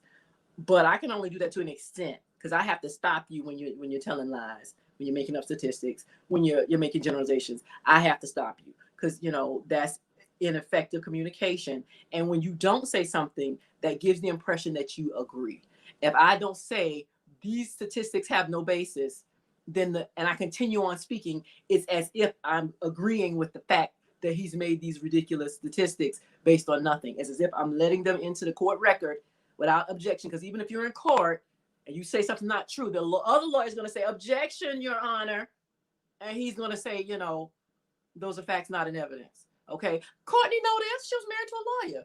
You are supposed to object when somebody says something that is not factual and they're trying to put it on the record as if it's a fact. You're supposed to object. That's in the legal system. There's a legal basis for that position, and there's a moral basis for that position. You can't be a village elder and correct youngsters when you see other people doing things that are out of pocket and saying things that are out of pocket, and you don't say anything. And so that's my only position as far as Mr. Research was concerned, because I put addresses on things when I'm talking to people. My issue was him making statements that aren't facts and submitting them as if they're evidence when they're not. They're just your opinion. So yeah, I'm always going to say, that's not a fact. That there's a legal basis and a moral basis. You have to say things when people are saying things that are incorrect and submitting it as evidence. Especially when you're trying to correct bad behavior, you're trying to correct deviant behavior, and you're trying to improve and go forward and do better. You have to take the stuff out of there that isn't helpful, that isn't true, and that's inflammatory, and is actually a barrier to communication, a barrier to problem solving. And I think, because the issues that I heard brought up was the lack of male presentation in the protest. And we said we don't know that they were solicited to be there. And then we talked about, Courtney was talking about the gentlemen who aren't responding well to rejection or to correction, saying, "No, don't call me this time of night." My recommendation was to be patient, give them at least 3 tries. Okay. And the guy and the ladies as well, sir, she's out of pocket. But the thing is, you want to tell them what they did wrong, why it was wrong, and what you want them to do about it. And tell them you got 3 times to do it. And after 3 times, you wasting time, and they need that reinforcement of not being able to communicate with you. So those are my subjections on the issues that I recognize. I also agree with Cuban that we need weapons, and one thing I have found as a female that has a gun, a lot of people don't actually expect women to have a gun, and for some reason they don't expect us to have a gun. I've noticed that. Because somebody said something smart to me, and he said something like, "And what if I was to slap you?" or something like that. I said, "No, because I would shoot you before you got close enough to slap me. You wouldn't get that close to slap me." And so, and just he had this funny look on his face, like he thought I was bluffing. I was like, "Actually, I'm not bluffing. I will shoot you because I do have this gun." You know, and the thing is that, you know, people don't expect you to be able to defend yourself to that extent. And you know, and one thing too I've noticed being in those situations is that when you have, just because you have a gun doesn't mean that's going to be your first instinct is to reach for that gun. A lot of times your first instinct is to run. And a lot of times your adrenaline is going, because the times that I have had to pull my gun, the adrenaline was going, my hand was shaking and everything. But you know how to hold it. They teach you to hold it with the two hands and everything. And so, you know, but over time, having that gun and being used to it, you know, there have been times when I felt uncomfortable in a conversation, that I did put my hand in my purse and put my hand around that gun. And I was like, you know, I don't know what he wants or what he's about, but he got me blocked off the way he came in front of my car. I couldn't pull forward, but I run him over, and you know, he was on my window, which was already down. And so while I know what he wanted, but you know, my hand was in my purse already. So over time, I've gotten used to that reflex as far as defense, is to have my hand on it. And so as far as your safety as a woman, that might be something that you want to consider. If you're okay with actually pulling the trigger, you should not point a gun if you're not going to pull the trigger now. But even if it's a warning shot. But anyway, so those are my solutions for the issues that I heard. And definitely not defect. Stay at home and try to build things at home. Okay. And so I think that's it. That's pretty much my summary. A lot. Yeah, a lot. You can say a lot, Mark. Because I said that what you can't say is most, because that implies you know them all, that you did a survey and 51% agree with what you're going to say. You can't say the majority, because that implies you know them all. And you can't say, you know, Black women or Black men. You can't say that because that implies you know them all. But a lot is cool because I know a lot of people. I'm 49. I've met a few people, especially as a nurse. But, you know, and you can even say, you know, quite a few things you can say that are okay is a lot, quite a few, or I know many, or even you can even talk about how much research you've done, articles you've read, statistics you've read. You know, they have shown whatever your point is, you know, and that's not lying, you know. And if you have an actual stat, like I have stats, I have more stats than that 72%, you know. But, you know, so, you know, you can say a lot because I know a lot of people. A lot of them said it, you know. But I'm not presenting that as a fact for the whole group, you know. So that's all I'm saying, you know. And I'm okay. Like, you know, sir had no problem calling me out that he didn't co-sign no foolishness. And so I went and looked, and sure enough, he didn't co-sign the foolishness. So, you know, I don't have an issue with that. You know, if you tell me I'm wrong, something not right, I'll go look, you know, and that's why I asked for the stats, because I'll go look. If he could tell me where he got that stat from, I'll go look. And I'll come back and say, well, sure enough, you're right. It is 80% of Black women that hate Black men. I see it right here, you know, but he couldn't do that. So, you know. I'm not big on you know, covering up anybody's whatever. But his thing of saying 80% was from conversations that he's had on other panels. And if you calculate all those percentages together, it approximates about 80%. So then you can say 80% of the panels I've reviewed. Then you can say that, because that means you had 100% in your census, and that you looked at them, and that 80% of the people in the panels you reviewed said this. Now I can accept that. I can get with that all day and all night. But I mean, that's all I was saying was that, you know, he said 80% because that comes from other panels. Like everybody on this panel that's in here tonight. He didn't say that though. But so what I'm saying is this is I'm what I'm saying. I'm not talking about what I blatantly said what he said. We know what he said. I'm saying this, that almost everyone in here, I follow them and I look for them in other people's panels. I look for them in other people's chats. That's what I do. Is I be everywhere. You know, like herpes without a condom. But I hope not that bad. that's another thing we need to talk about, because they stopped testing for herpes unless you ask for it directly, because they say so many people already have it. That's nasty. And they told me it's an expensive test. I was like, well, y'all got insurance, run it. Yeah, that's nasty. That's nasty. But so my point is this: is that we have to understand that sometimes we say things and we have to be, we can't be disingenuous. If I say my feelings and you get mad, then that means you can't say your feelings, and vice versa. We just got to give each other that same level of correction and love. Because if it's all correction and structure and, on their head, that's abuse. But if it's all just patting them on the butt, that leads them to being, as I said earlier, unnecessary pats on the butt lead to homosexuality. So but the rainbow people gonna get me though. The rainbow people gonna get me.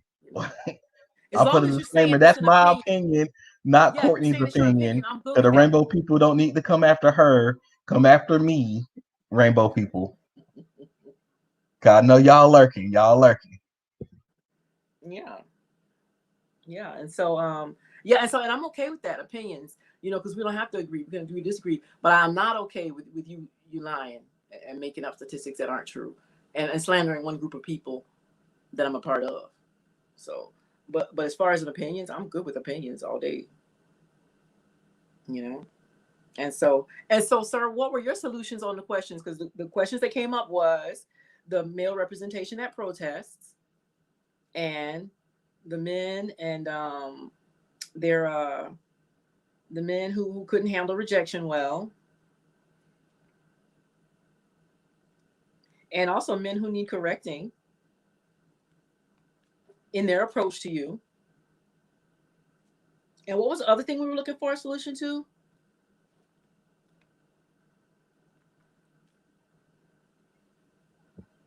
I'm not sure. That's the only ones I remember from the conversation. I remember we talked about female safety and Cuba. Okay, what we were looking for solutions for are men holding each other accountable with situations that don't involve women that they are necessarily in a relationship with. I mean, just on GP, I think that it does beg a question of why all the time that there need to be a specific checklist to get men to have the same type of pull-up game that they have, that women have in regards to anything. But woman hears, hey, that a child was abducted, that, women they are more responsive. I saw that there was even a statistic with the Amber Alert that more men have tried to opt about getting that feature turned off their phone. Like, it's like, don't even want to be bothered. And no, they don't want to hear from Amber. They're trying to silence Amber. And more men have signed up have started a petition to get this feature silenced or get an option so that they can opt in, as opposed to just being a mandatory or a general emergency feature. So there is, I think, something to be said about that, and I think that specifically does speak to the Black male demographic. What is that? And there is a disconnect there that I personally am trying to understand, because again, I'm raising a son, and I see that even at 12, Well, sir, I see that. About that? Right. Oh, and the NC worker also is still on the panel. We are going over our closing remarks. Unless I get another Cash App in, we're going to close this down. But again, as we are doing our closing remarks, let's keep that in mind, that we're not just talking about things generally. We're talking about things specifically that you are willing to do specifically. I think that too many times when we get into these think tanks, we yell out these broad, kind of solutions, but we don't really think about them being specifically executionable. Okay, so let's think about that in regards to what are you willing to do personally in order to cultivate these solutions. And it looks like we lost NC Worker again. Hopefully he comes back. But please let's answer those as you appeared on the panel. I know you already went Passionate Bliss, so I believe it's on Cuban Libertarian. And yes, NC Worker is back. And then that means Sir Senior, you can have the last thought of the night. Thank you so much again for chiming in and offering some solutions for us to consider. I want us to, as always, even when I'm in the background, y'all think, where am I? But I'm here because I'm watching and I'm just seeing how things are playing out as I do. But I wholeheartedly am investing energy behind this or in this because this is the tribe, y'all. This is the tribe. Look to your left, look to your right. This is the tribe. I want to continue to treat each other with that respect as such. Okay. So with that being said, I'm going to go back on mute. We are on you now, Cuban Libertarian, and then we will go to NC Worker. No, I'm sorry. Let's go to NC Worker first because you bounced in and out. So NC Worker first, then Cuban Libertarian, and then Sir Senior. Thank you so much.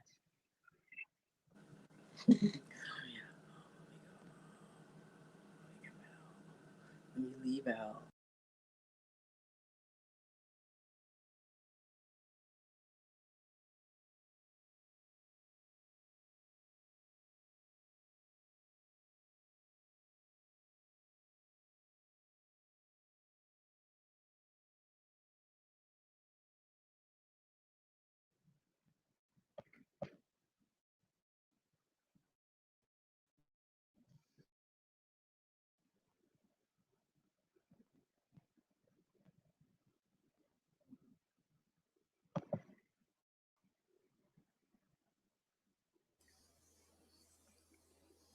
Hello? NC, I don't hear you. Okay, so NC Worker would like to go last for the remarks. So that means Okay.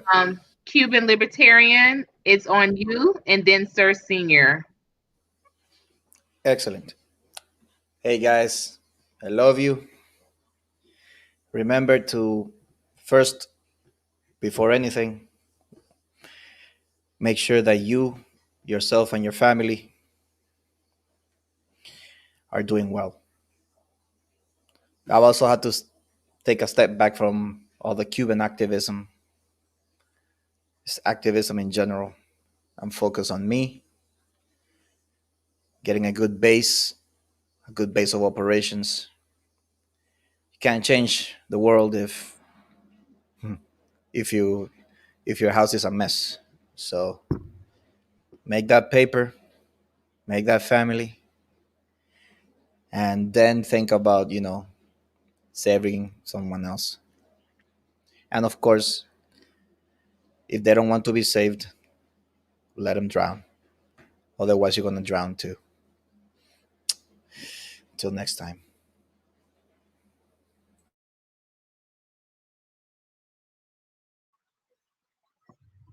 All right, salute to you.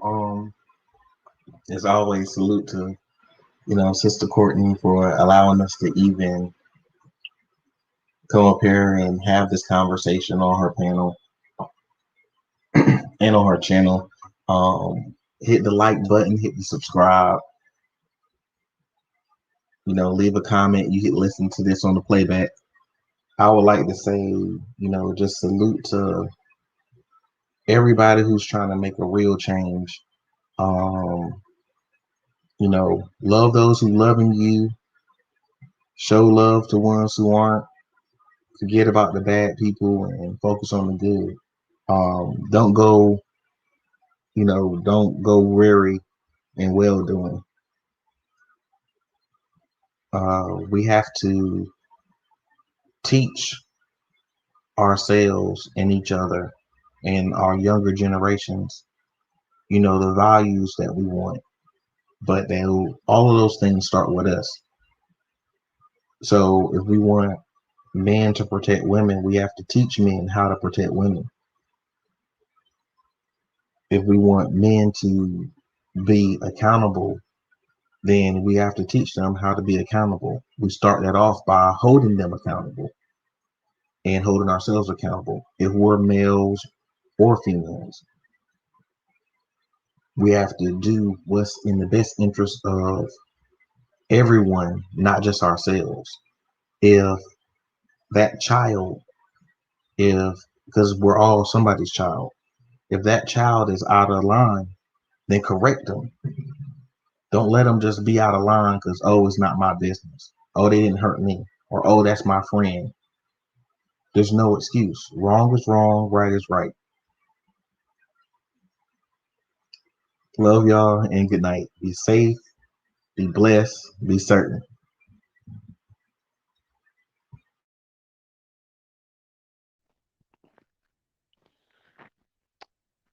Can you hear me? No. Okay. Excuse me.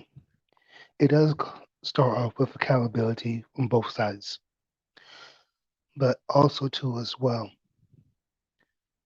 If we really want to have what we call the Black community to continue to be better than what it is, we have to start getting with those who want that, and we have to start getting with those who are like-minded.